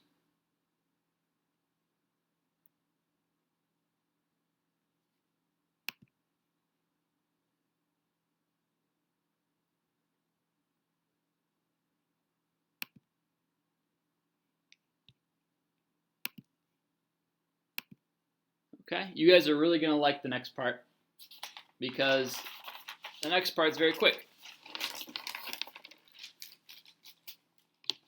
So the next question is asking you,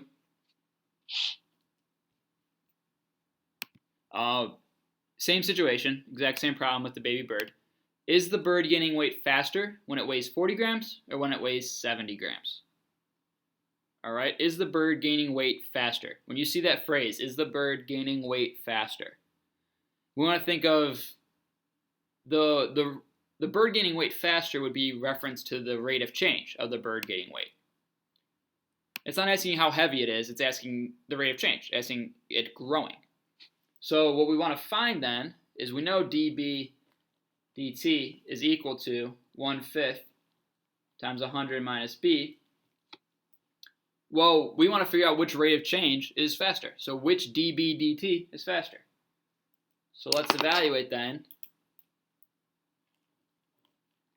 at b equals 40 grams and at b equals 70 grams. Well, when b equals 40, I get 1/5 times 100 minus 40. And when b is 70, I get 1/5 times 100 minus 70.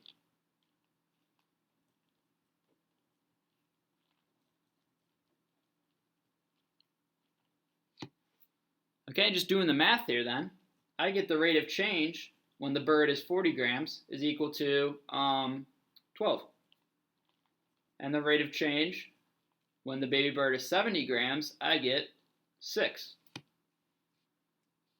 So the question just becomes which one's greater, which rate of change is greater? Well, 12 grams per, I don't know, minute, whatever it may be, is way, or that's probably not per minute, per whatever, I don't know, per week. I don't know what it was. Let me see. Per day. So is 12 grams per day bigger than 6 grams per day? Of course. 12 is bigger than 6, which means my answer would be the rate of change of growth is faster when the baby bird is 40 grams.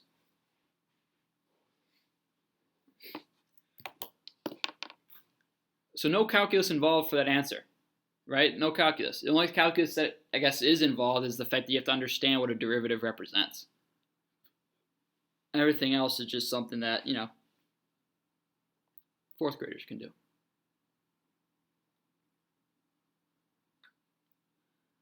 Okay, I know there was a lot going on there. Make sure you guys do that Khan Academy. I think that'll definitely help clear anything up. I will be here from 1 to 2 if you guys want more clarification on the problem, if you wanted me to answer any questions or go over it more. Also Friday, we'll have time to review it if you would like. So go ahead in the chat, let me know if you guys have any questions. If not, I hope you have a fantastic rest of your day.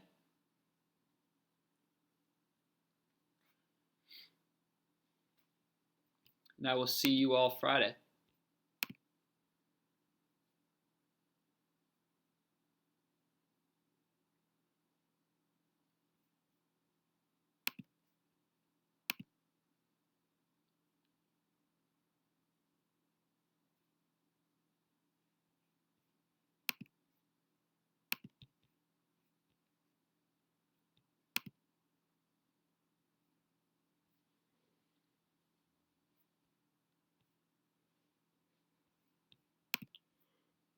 You too, guys. Thank you.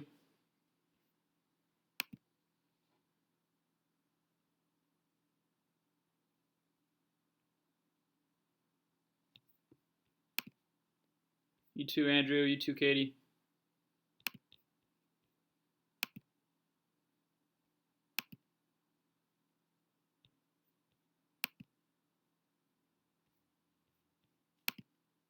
You too, Baron. Thank you.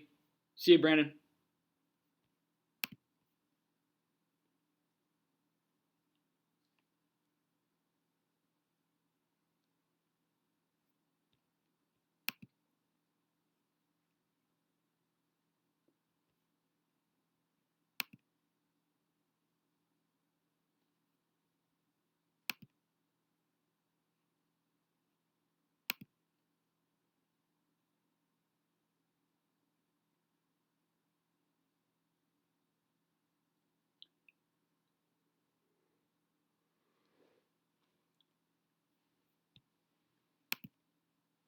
Oh, thank you, Jasmine. Appreciate that. I will do that right now, even though it's going to take me like 10 minutes because my computer's so slow.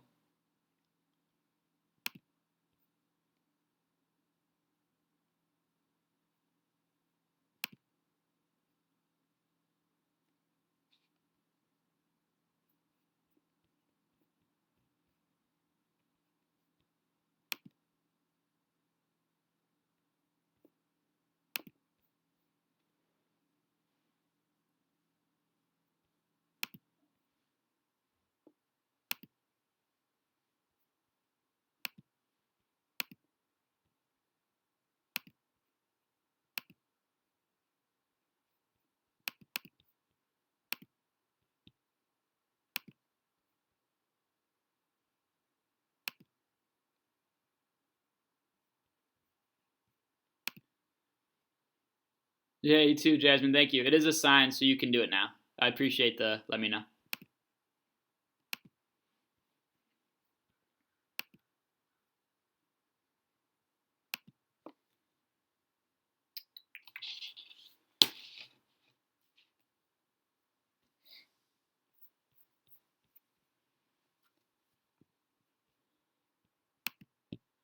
Algebra 2, how is everyone? I know you're out there. Hope you guys are doing good.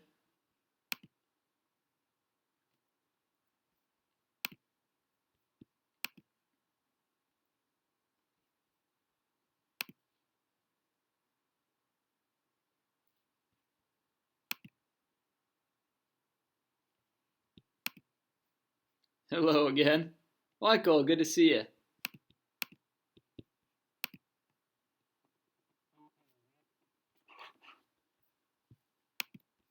Good morning, Jared. All right, got both Hall brothers. That's what I like to see. So, guys, first thing I'm going to do is I'm going to talk about any ALEKS questions you guys have. So, if you guys want to go to ALEKS, get that assignment open. I'm going to start there.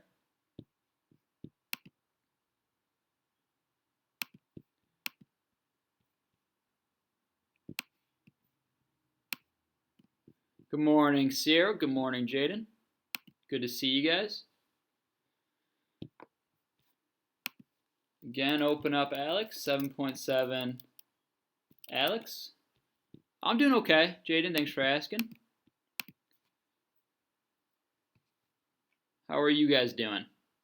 Anyone got anything they wanna, anything to report? Anything cool happening?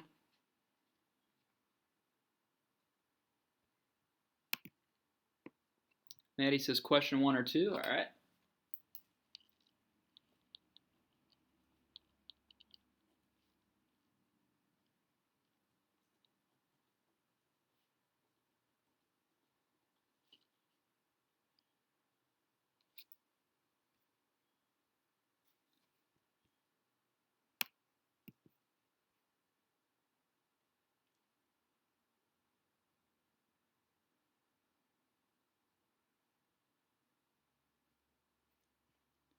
I'm going to Rural King today and getting a duck. Wow, that's exciting.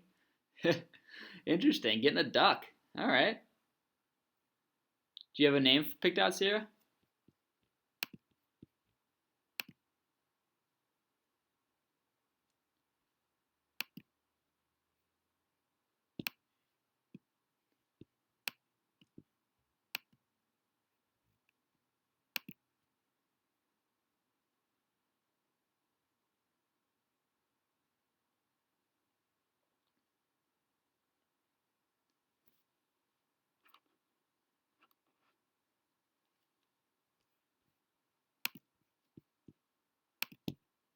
Hey guys. I'm lonely, need a friend. I don't have a name yet. Sadly. Oh, I'm sorry. Name it Doug. I like Doug. Doug would be a good name. An interesting duck though. No, I support that. It's cool. I've never seen anyone with a pet duck. Okay. I'm glad to hear people are good. Thank you everyone for showing up, for being here. Happy Wednesday. We got 2 more days. Well, Friday's kind of like a, partial day. It's a optional day, I guess I should say. You guys will have spring break next week. Aiden said, so I finished Tiger King on Netflix, and that was crazy. Yes, it was, Aiden. That was one of the best documentaries I've ever seen. It was just, it's literally unbelievable. I think that was the only thing I could describe it as, just unbelievable. It was so stupid, Jared. Like, completely stupid. But it was stupid in the best way. Like, to like the normal human being, everything was so ridiculous. Like, it was so ridiculous to the point it's like you couldn't even make this up. Like, you couldn't even, like, if you had someone to sit down and create this like perfect documentary and make it, you couldn't even think of this. And it was real too. Like, it's real life. That's what's insane to me. That's why I think that's what made it so good. It was so stupid that it was good. Michael Jordan's doc. Oh, I don't know if are they making one, because if so, it's gonna be awesome. Yeah, I thought Tiger King was really good, just because like to me it was just really funny how crazy these people were, and it's like a lot of times you see documentaries or movies and stuff, and it's like there's a good guy, there's a bad guy. It's like there's usually like a defining plot. This had none. It was literally just chaos. Everyone was horrible people. They all did horrible things. They were all psychotic. It was unbelievable. Yes, you should, Chris. You should watch it. That was my Tiger King rant. I appreciate you guys coming to my TED Talk. I'm going to start calling them Harris Talks. Harris Rants. I have no one else to talk to, so I just, like, when I get you guys, I'm just going to use you as, like, resources for me to just, like, talk about things. Will I run for president? Well, Jared, I stand by the common man. I'm here in front of you today to tell you that I will be running for the 2020 presidential campaign. I know it's a little late, but I'm putting my name on the ballot. Was that good? Were you guys convinced enough? It's called The Last Dance. All right. Jaden, no Hangman today, just because I went on this rant and I have some stuff I want to do. But thank you. Oh, Haley, how could she? It's okay. You'll catch up. After my stream, you guys can go watch it. Oh, by the way, guys, I know I'm running for presidency. If you don't mind, like and go subscribe to my YouTube. That's the first step into me becoming president of the United States. Really important. You guys go ahead and smash those. I can't even run for office unless I get like 100 likes, I think it is. So go ahead and guys, go ahead, hit that like button. Help me get my dreams. Help me achieve my dreams. Appreciate it. Number one, guys, by the way, I have up on my screen. I think it's up on my screen. Let me check if you guys are looking. Yeah, you are looking at me. What's up? All right, cool. So number one, Maddie requested a while ago. So this is what the problem is. Now, unfortunately, there's no way for me to like show you how to manipulate it, which kind of stinks. But I can talk about it. I'll show their explanation, and I'll kind of talk you guys through what's going on. Oh, and follow Blake. Thank you. Okay, so Maddie, this is going to be my problem. Yours is going to be probably something different, but hopefully similar. So let's actually look at this background. They kind of do a good job of talking about this. I never talked exactly how to do these. The reason I put them on here is because I want you to remember that they're the same thing. Transformations are the same for every single function. All right, so here's the type of transformations we might have. We could translate a graph horizontally. We could reflect a graph across an axis. And we can translate a graph vertically. Okay, and we can also shrink and expand a graph as well. Just plus 3. Okay, perfect. So for Maddie's example, for our example, it's minus 3, and for hers, it's plus 3. So that'll be the only difference. So first things first, and they show you this, the current problem, we have to start with e to the x. Okay, and we actually are given e to the x. So you guys can see on my screen, this is e to the x. Okay, if you wanted to put in your calculator, you could check your work, but yeah, this is our parent function, e to the x. Now the first transformation I'm going to look at is minus 3. In Maddie's case, plus 3. Okay, whenever there's a plus or a minus, a number at the end of the equation, so it's not connected to x, that's going to be a vertical translation. Mine is minus, so I will be vertically translating down 3 units. So I'll take my point at 1, and I'll go 1, 2, 3. And I'll replicate this graph, but at negative 2. And so for Maddie, your case, you'll be going up 3. So you go 1, 2, 3. So your dot will be at 4. Okay, so that's my opinion. That's what I do first. You don't have to do that first. What they actually did, you guys can see theirs, is this one. So they looked at this negative x. So you guys notice that I have e to the negative x. Well, e to the negative x is a reflection. Whenever you have a negative 1 being multiplied into something, it's a reflection. The question is it across the x-axis or the y-axis? If you guys remember, whenever we are doing transformations, if it's within the function, when I say within the function, if the negative is in with the x, essentially, if the negative is connected to the x, like it is here, that's going to be reflection across the y-axis. So you can see their picture here. The like light gray here is the original graph. They flip it across the y. So they take everything and they just like mirror it, grab it, and they swing it over to the other side. So they make all of their x values negative.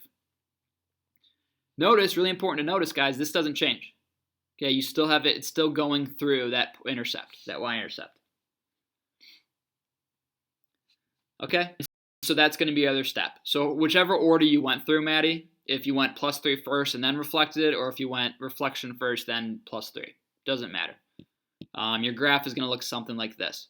Make sure you move your horizontal asymptote. So like this is the final answer you guys can see. Notice that the horizontal asymptote got moved down when you moved your point down. So Maddie, in your case, your horizontal asymptote was here at x equals 0, but you wanted to move up 3. So you'll take that horizontal asymptote and you go 1, 2, 3. So your answer should have a horizontal asymptote at x equals 3. And then your graph will look very similar to this blue one. Okay? So let me know if that's useful. 2 is the exact same type of problem, I believe. Yeah, 2 is the exact same type of problem. So let me know if you're good on that. Oh, and by the way, I saw not very many of you have even attempted this or even looked at it. So good on that. Chop, chop. Slackers. I'll give you all Monday. Aiden, great question. If the e is negative, what would that do? Let me actually go to, well, you think you can, well, you know what, how about this? How about we do this? Mr. Harris has an idea. That's why they pay me the big, big, big bucks. Let me show you, Aiden. Let me show you what you do. So if this is my parent function, e to the x, all right, we're given that, looking good. And if I want to check into negative e to the, x, look what happens. So last problem, we reflected over the y-axis, which looked something like this. Right, that green one was reflected over the y-axis. Whenever the negative is out in front of the function, like the blue one is, it's out in front of the function, we reflect it over the x-axis. So you take the red and you flip it over the x-axis. So the blue would be what you would do, Aiden. Also, Sierra, make sure if you see the first two, I always do different types of problems. So go to 3, 4, 5. If you did the rest of them, you would have seen like, oh, that's something that I can definitely do. Looks familiar. So just make sure you guys aren't giving up. Don't just look at the first ones and say, nope, can't do any of them. Because only 2 of them were like that.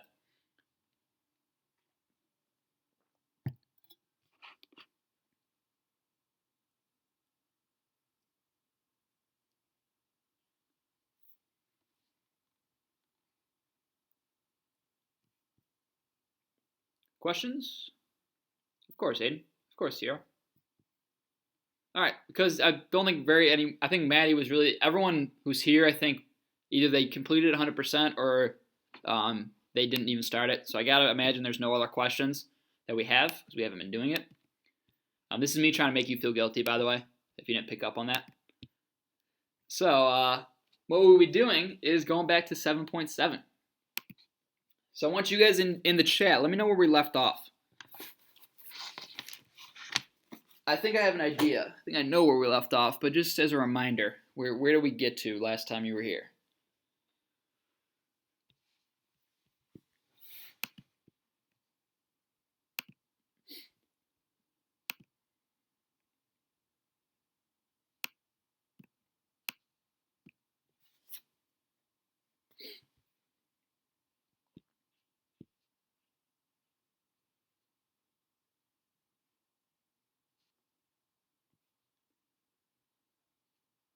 I think we're on page 503, if I remember correctly. 502. Yeah, we skipped 502. So I think we're on page 503. So you guys can see on my screen, or you should be able to. Common logs, I think. Yeah, we're definitely on common logs. Yeah, you can. Okay. So guys, this is where I want you to go in your books. Go to page 503, example 5. That's where I want to pick up.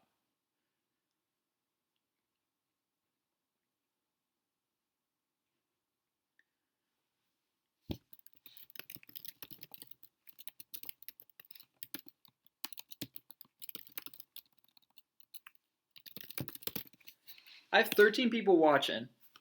I only got a couple people participating. So I would love to know if you're here right now. If you haven't said anything yet, go ahead. Let me know if you're at that page so I know everyone's here. Someone left. They heard me say it. Someone left. I'll find out who you were. Just bailing on me like that. Don't be shy, guys. Come on. Just like class. I'll call on you if you're being shy. But I just don't know who's there because it's not class.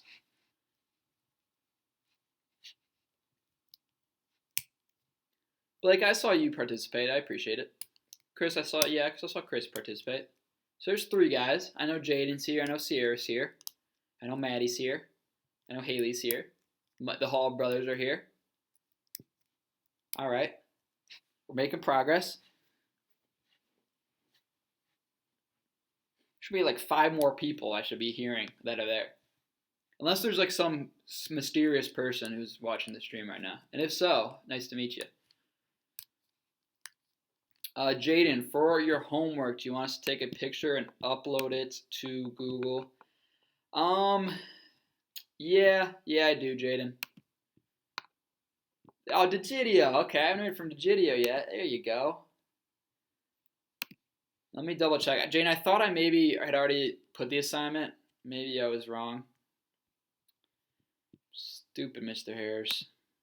Okay, I think I know everyone then is here. Okay, yeah, Jaden, I'm gonna make a post for that. Okay, cool. We're all here. We're doing good. Slackers, the Sarahs, right? Hey, Blake, I will mute you. Don't think I won't. One more peep out of you. Okay, let's get started then, guys. So let me go to my hover cam. And we are going to do this problem. So number 5b. Natural log of x minus 8 raised to the 4th is less than 4.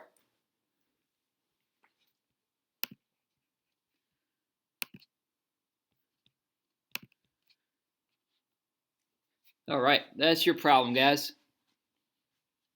Do it. Go. I'm just kidding. I'll help out. Okay, so anyone else stream? Is my stream? My stream has been really bad today, Sarah, to be honest.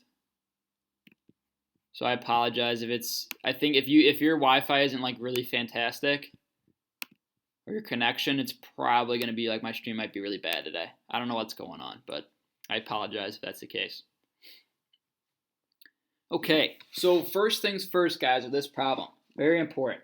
I need to solve for x. So this is a solve the inequality is the question. Whenever you're solving for anything, you have to solve for the variable. That's the point. That's what it means. Solve for the variable. So I need to get x by itself. Well, right now it's in this natural log. That's annoying. I hate that. I don't want it there. So I got to do something about it. Got to take matters into my own hands here. And what I'm going to do is I'm going to take e and make it my base of both sides of the equation. Mr. Harris, why on earth would I want to do that? Well, random student who asked that question, I'll tell you why. Because if you make e the base of both sides, these are equivalent statements, right? If natural log of x minus 8 to the 4th is less than 4, then e to the natural log of x minus 8 to the 4th is less than e to the 4th.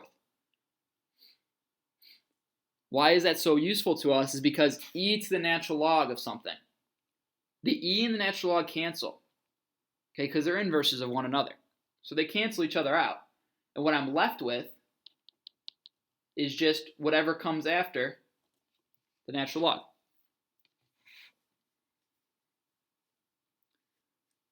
Because I know e to the natural log of x is equal to x. So e to the natural log of x minus 8 to the fourth is equal to x minus 8 to the fourth. All right, and that's going to be less than, we're just going to keep it as e to the fourth. We'll use our calculators and get an exact answer in a second, but this will actually be useful to us right now. I don't know what that means, Tanis, but it seems French is what I would have to guess.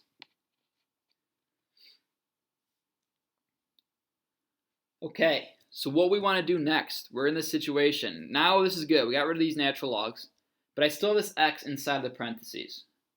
What you guys should notice is that you have a raised to the fourth power on both sides. So to get rid of that exponent, I could take the fourth root of both sides. So I'm left with x minus 8 is less than e. Now this problem got so much more easy, or so much easier. It's more easy, I don't know if that phrase, I'm not an English teacher. Add 8 to both sides, right, to get x by itself, and that's your final answer. X is less than e plus 8.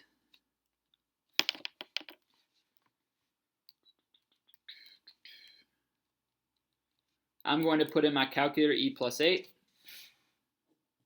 So we get x is less than 10.7183. So this is your final answer.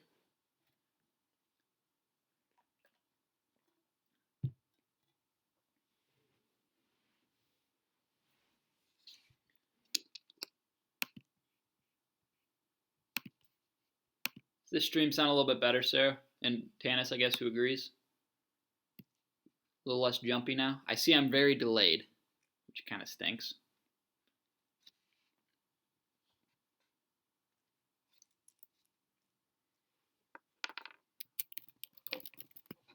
So I will type in the chat questions now. So you guys saw this like 5 seconds ago. It's like we're in our own little universe.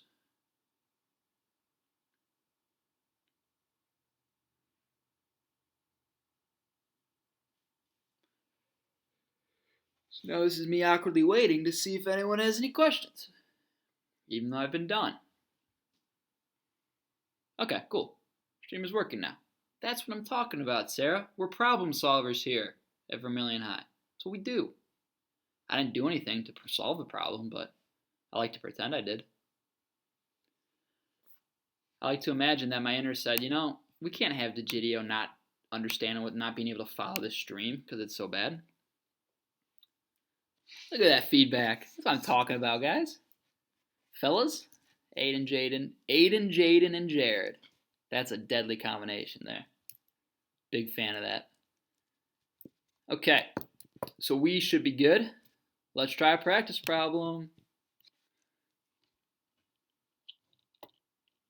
So this is going to be guided practice 5b. Natural log of 2x minus 3 cubed is greater than 6. Go ahead, guys, dive in.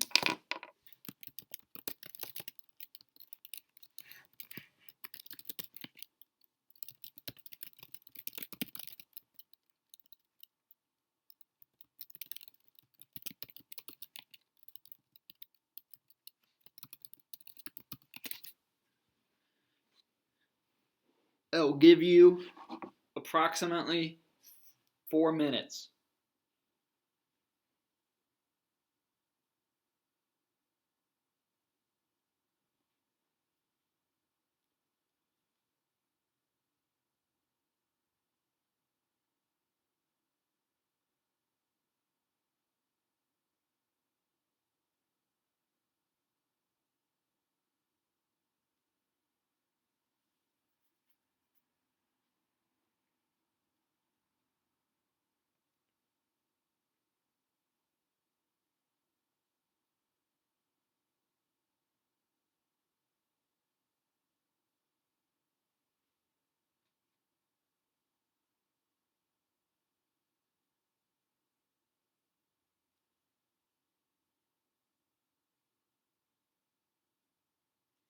I don't know why my stream is so slow. I don't either, Tanis.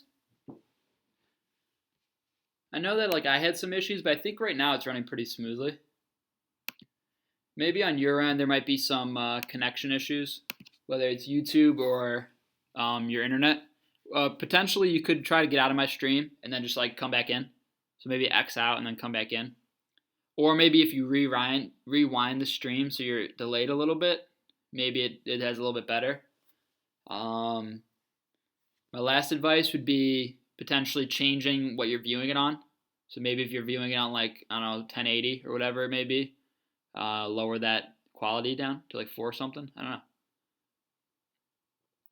Since there are 2 different exponents, how would we continue? Okay, Jared, very good question.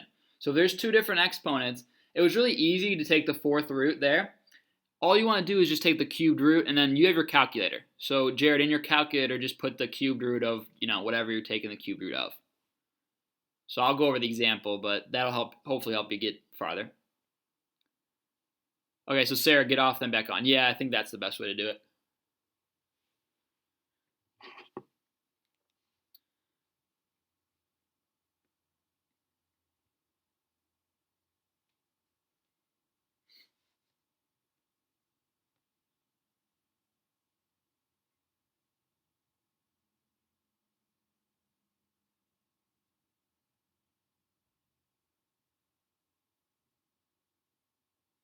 Type your answer, Michael. I don't care what you guys got. Let me see the answer. And we'll try to deduce what's going on. You're not allowed to be stuck, Aiden. Come on. That's not allowed in math. You have to know everything all the time. You've never seen me be wrong, right? Shake my head.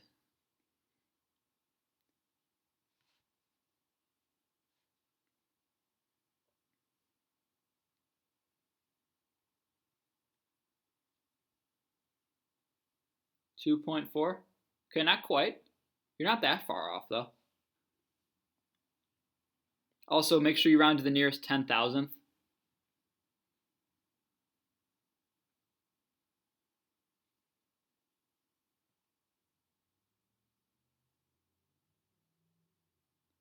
Jared said, I'm stuck. Okay.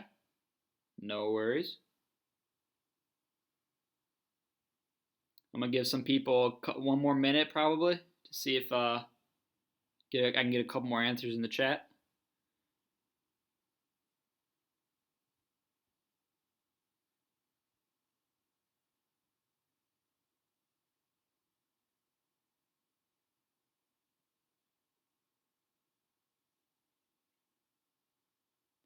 Stuck? Okay.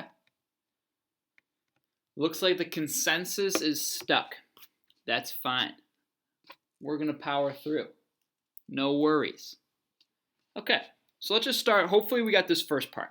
Hopefully, just follow your steps, guys, and then I want you to note what step went wrong.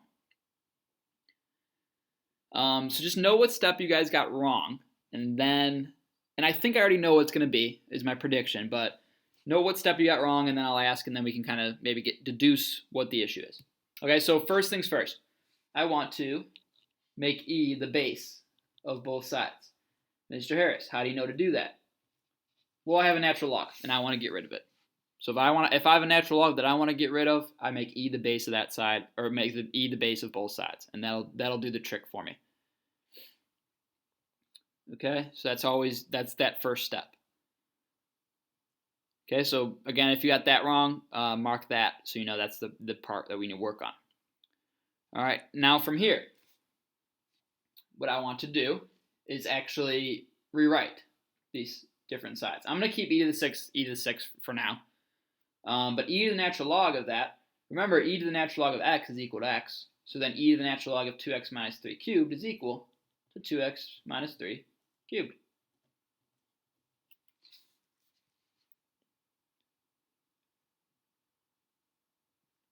Okay, now this is the part I think Jared asked, and I kind of explained through verbally, but I don't know how well it registered. We're in this situation, and these don't line up. You have to remember, and this is something that's going to maybe take a little bit of time to remember, e is a number people. E is a number. This is a value. So if I really wanted to right now, I can put this in my calculator and just get the answer now, and maybe that would make things a little bit easier. But you don't have to think so hard. Okay, we don't need to, there's no purpose of thinking so hard. I just want to, like, all I really care about is just getting rid of that 3. And to do that, I have to take the cubed root of both sides. So I get 2x minus 3 is greater than. Well, if I'm taking the cubed root of e to the 6th, I'll show you guys how to do that. Hello, you can see my face now. There's this creation called Desmos, and this creation's a calculator, and this calculator allows you to solve issues that you have, which is very useful to us. So what I'm going to do, I'm going to click on that, and I'm going to take the cubed root of e to the 6th, and bam, awesome. I get 7.389. And I'm going to add a couple more decimals, 0.56, just because I want my answer to be very exact, because I asked for it to be to the nearest 10,000th.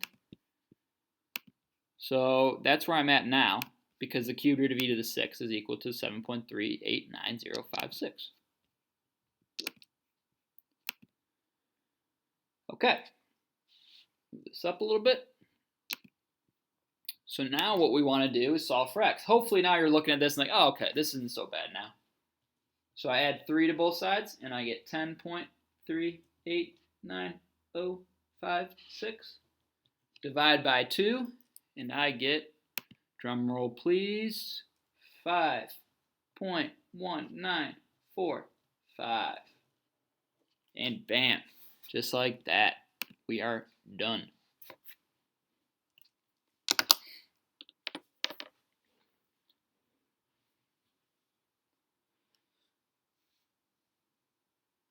So now I gotta wait 10 minutes until you guys get to see what I just did. Gotta love it.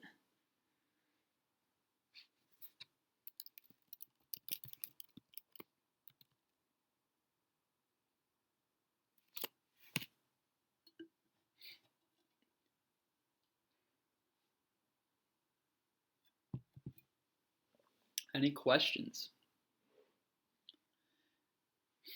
Step 3 wrong. Okay. Yeah, that's kind of what I figured. I figured step 3 was going to be the big issue.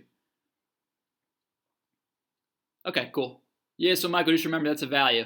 It might help you if you want to, Michael, earlier on to just evaluate this right away. So get what e to the 6 is. Yeah, see here, I forgot to cube root. Yeah, or square root by 3, sure. Yeah, however you want to say it, but forgot how to plug in a I did that really quickly, Aiden. Are you good? I kind of flew through that.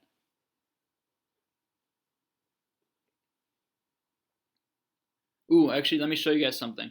Well, I've shown you before, but I want to remind you. If you forget, or if you have like a calculator that is like scientific calculator, what you guys can do is instead of doing this, the cube root of e to the 6th, you can write e to the 6th. Actually, hold on, do this. You can do e to the 6th and get your answer, and then take that answer, so 403.428793, and then you can raise that. Instead of cubing it, you would do the 1/3. So taking the cubed root of something is the same thing as raising it to the 1/3. So that's a little reminder if you guys don't have a Desmos up or don't have it open or whatever, if you're doing this, you can always, instead of taking the cubed root, you can just raise it to the 1/3. That's the same thing. So that's just a little helpful hint for you guys. Helpful tool to use.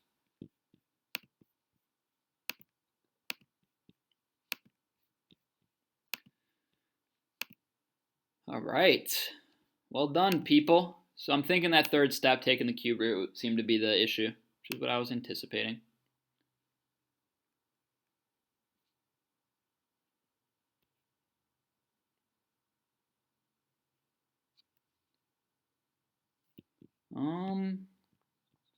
Okay. So here's what I want you guys to do. In the last 2 days, everything we have done, I want you to go ahead and tell me what would you guys like to review the most. So in 7.7, what we've done so far, what would be the most beneficial for you to review?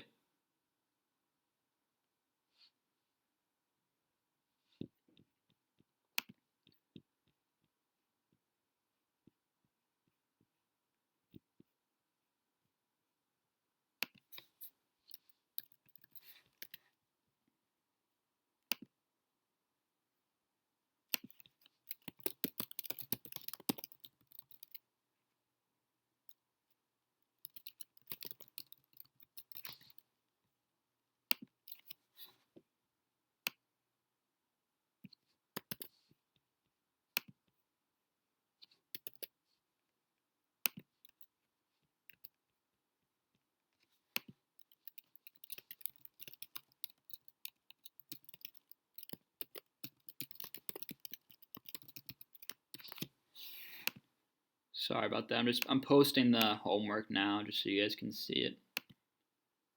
Oh crap. Sorry. Oh shoot, darn it.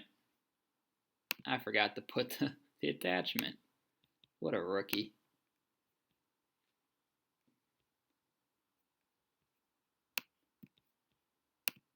Okay, let me see what you guys said. Examples of what we're doing right now. Okay. Yep.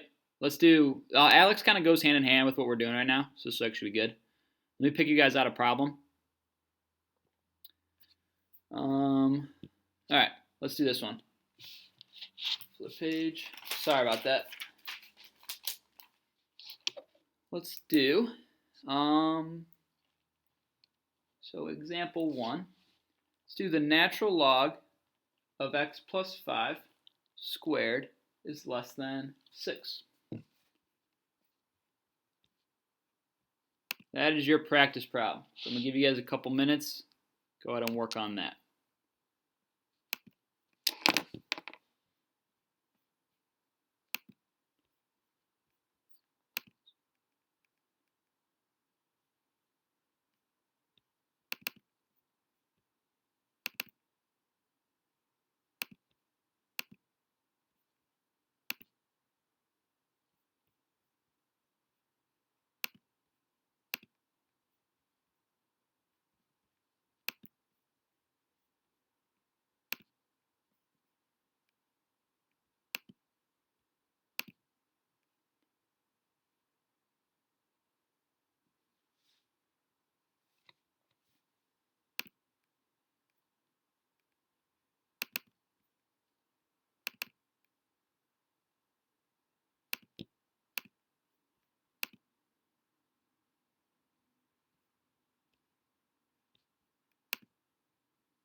All right.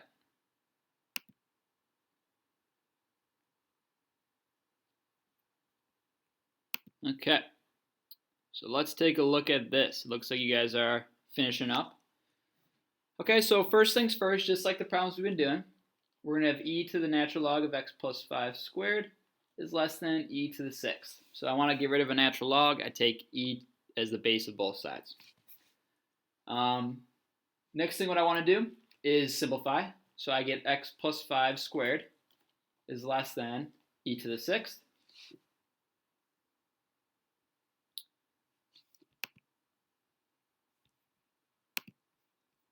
Okay, and then I square root both sides. So I get x plus 5 is less than,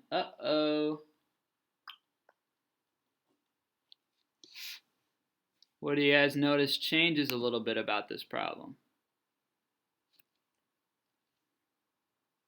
I have a plus or minus the square root of e to the 6th. All right, so that changes things just a little bit, right? Which means that negative square root of e to the 6th has to be less than x plus 5, which is less than positive square root of e to the 6th. I subtract 5 from everything.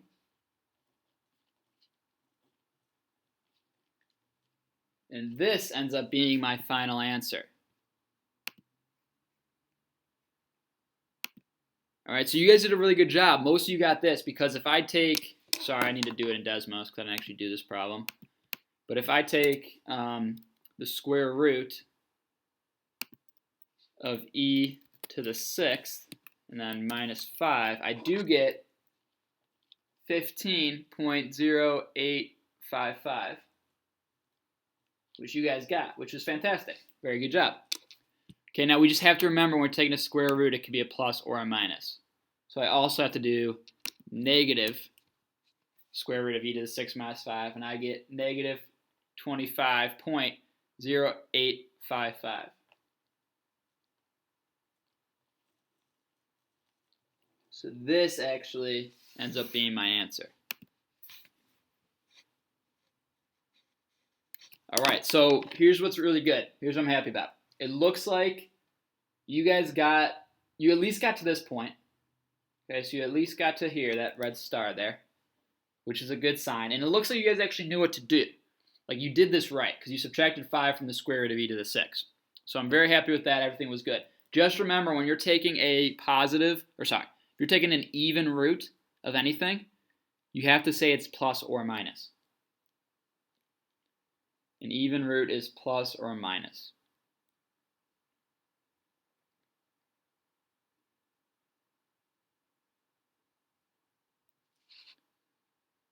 You just got to be careful with that, guys. All right, so any questions in that? Because it's something we've done before in our Algebra 2 careers, but we haven't seen it in a while, so I think that was a good problem to do.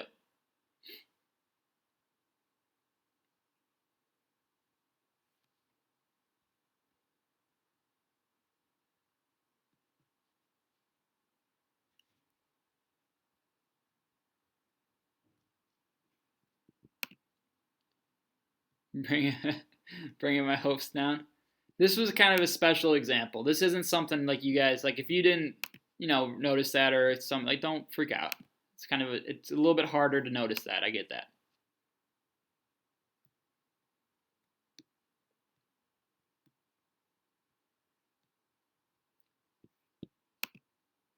All right, let's try a different type of question. Let's do 5 plus e to the negative x is greater than 14. Will you have office hours on Friday? Yes, Michael. I'll be streaming from 11 to 12 for you guys. And honestly, you can probably hop in anywhere from 9 to 12. If you're in here anywhere from 9 to 12, I'll probably be able to help you. I don't anticipate a ton of people will be there. So it's going to be it could be a boring 3 hours for me. I don't know. We'll see. It's a time to review. Like I can do, if you guys want, if you guys come in Friday, I can just do more of these. We can do these for an hour. I don't care. But that hour is dedicated to just Algebra 2, so you guys will come first from 11 to 12. So whatever anyone comes in here and suggests or asks to do, I will do. Besides, like, if you ask me to do like a Fortnite dance, I probably won't do that. But math-wise, anything, I will go over with you. Anywho, go ahead and get this problem. Any questions, go ahead and let me know.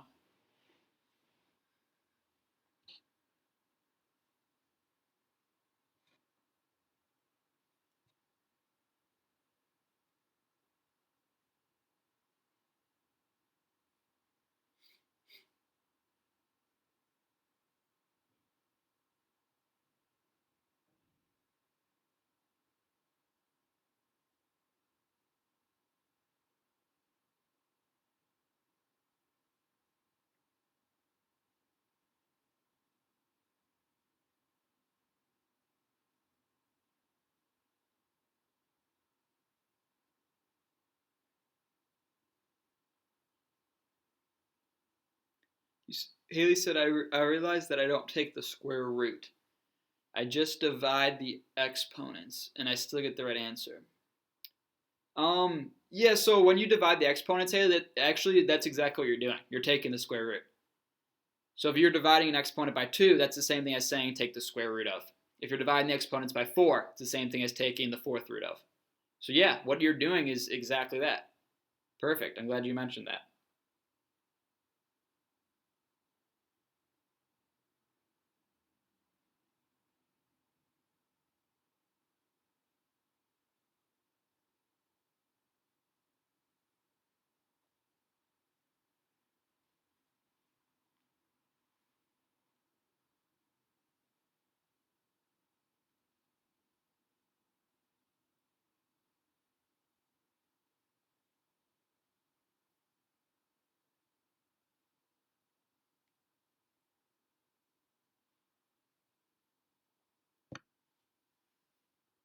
And go ahead, guys, type your answer when you get it for 18.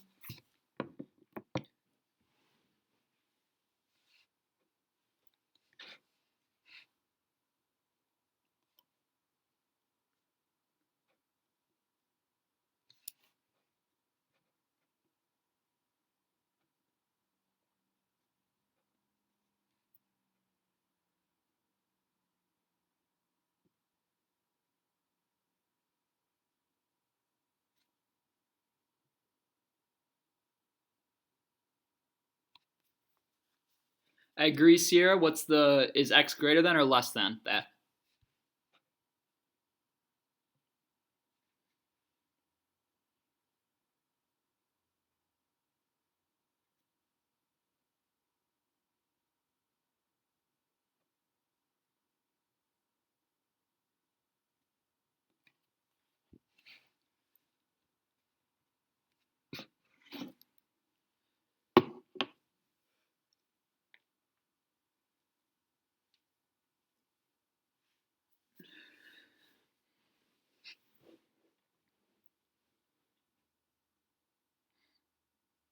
All right. Nice, Jaden.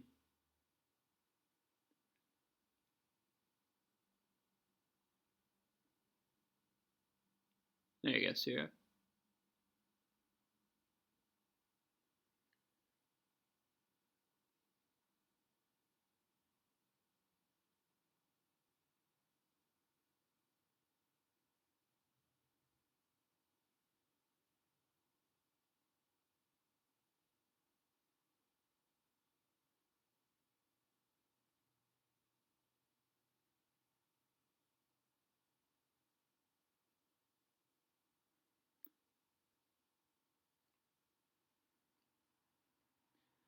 Okay, so I'm gonna get started on this one.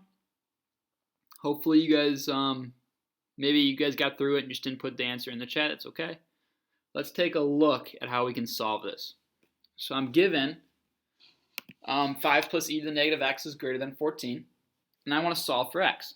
Well, the easy thing to do is just subtract 5. Let's get x by itself. So e to the negative x equals 9. That should be your first step. Okay, the next step we want to take is we want to get rid of the e. Just like we wanted to get rid of the natural log before, we would set each side as a base of e. I want to get rid of the e to get that x down low, so out of the exponent. So I take the natural log of both sides. So I get the natural log of e to the negative x is greater than natural log of 9. Now, this is probably the biggest step people forget, is this is the power property. So I want to use the power property, meaning I need to take this negative x, and I can put it out in front of the natural log of e. So I get negative x natural log of e is greater than natural log of 9. Divide. Oh, actually, no, sorry. Don't even divide. The natural log of e is just 1. So I'm just left with negative x is greater than natural log of 9. And divide by negative 1. Notice my sign flipped, people. My sign flipped. It went from a greater than to a less than because I divided by negative 1.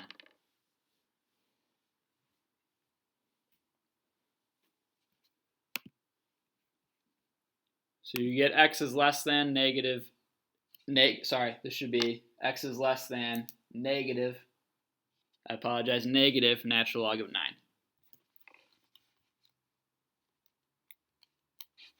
Which, x is less than negative 2.1972. As a lot of you guys put in the chat.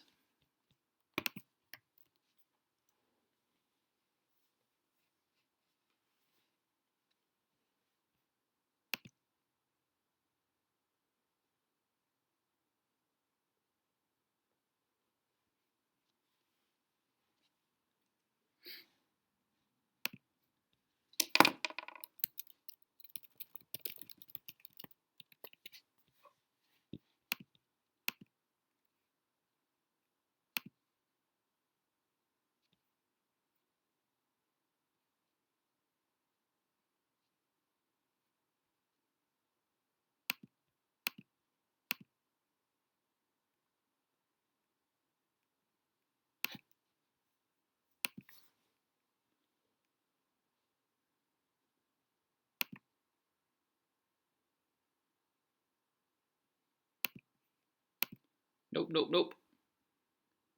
Okay, cool.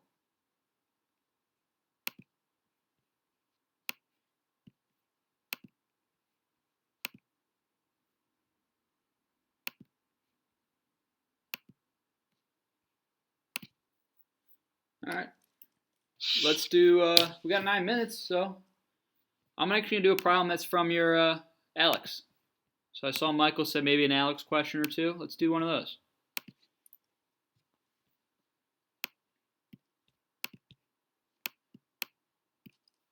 So I want to, so this is going to be example 3,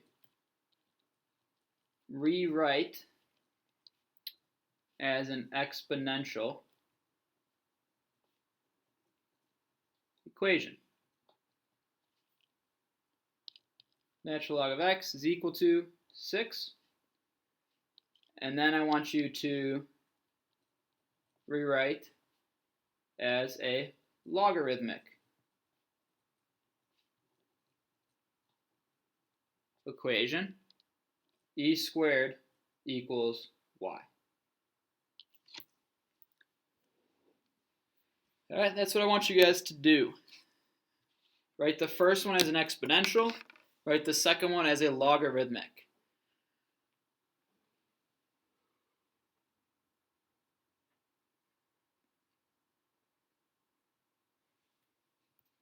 Again, this is right off of ALEKS.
All right. Good job, Haley.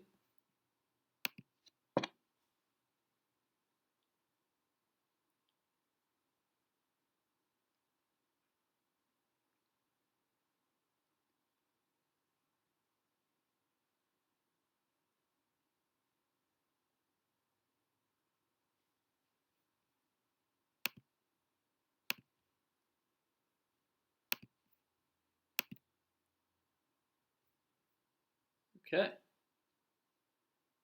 Got the same, all right. Very good.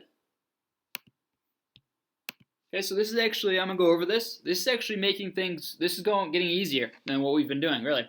You've been using the idea of rewriting as exponentials and logarithms all of today. We've been doing that all today. So this first one, we want to rewrite as an exponential. Whenever you see exponential, it means I should have a base of something raised to a power. So instead of a natural log of x equals 6, I can rewrite this as e to the natural log of x equals e to the 6th, which means x equals e to the 6th is your answer for that. Okay, which it looks like most people got. Now from here, rewrite as a logarithmic. I can rewrite this so it's the natural log of e squared is equal to the natural log of y. So this is stuff we've been doing with all these problems anyways. The natural log of e squared is just 2 is equal to natural log of y. That's it. Those would be your answers.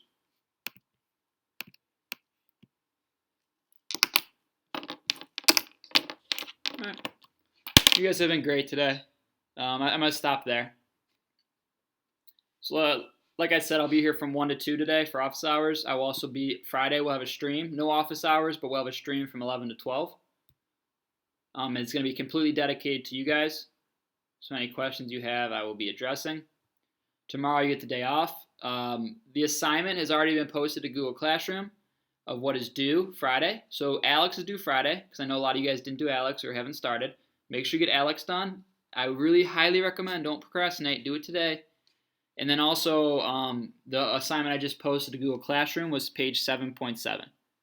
I think there was like 7 questions on there I wanted you to do. And then post your work to Google Classroom. All right, both those due Friday.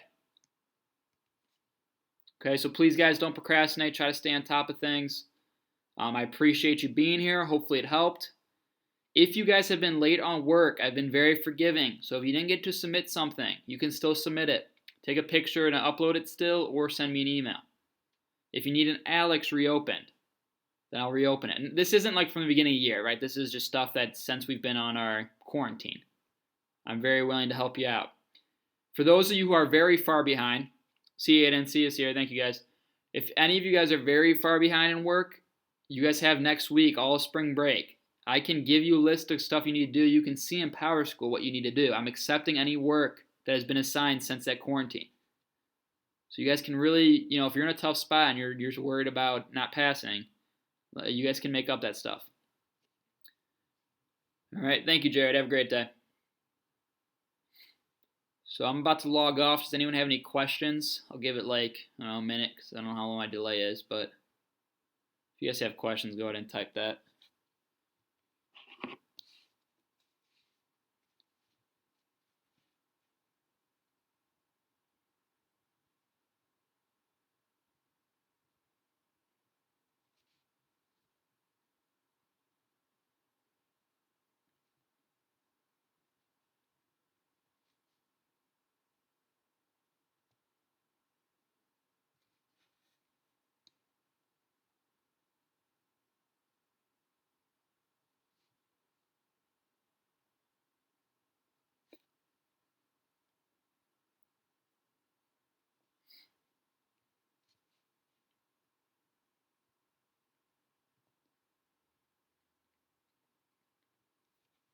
Yeah, you too, Jaden. I appreciate it. Have a great day.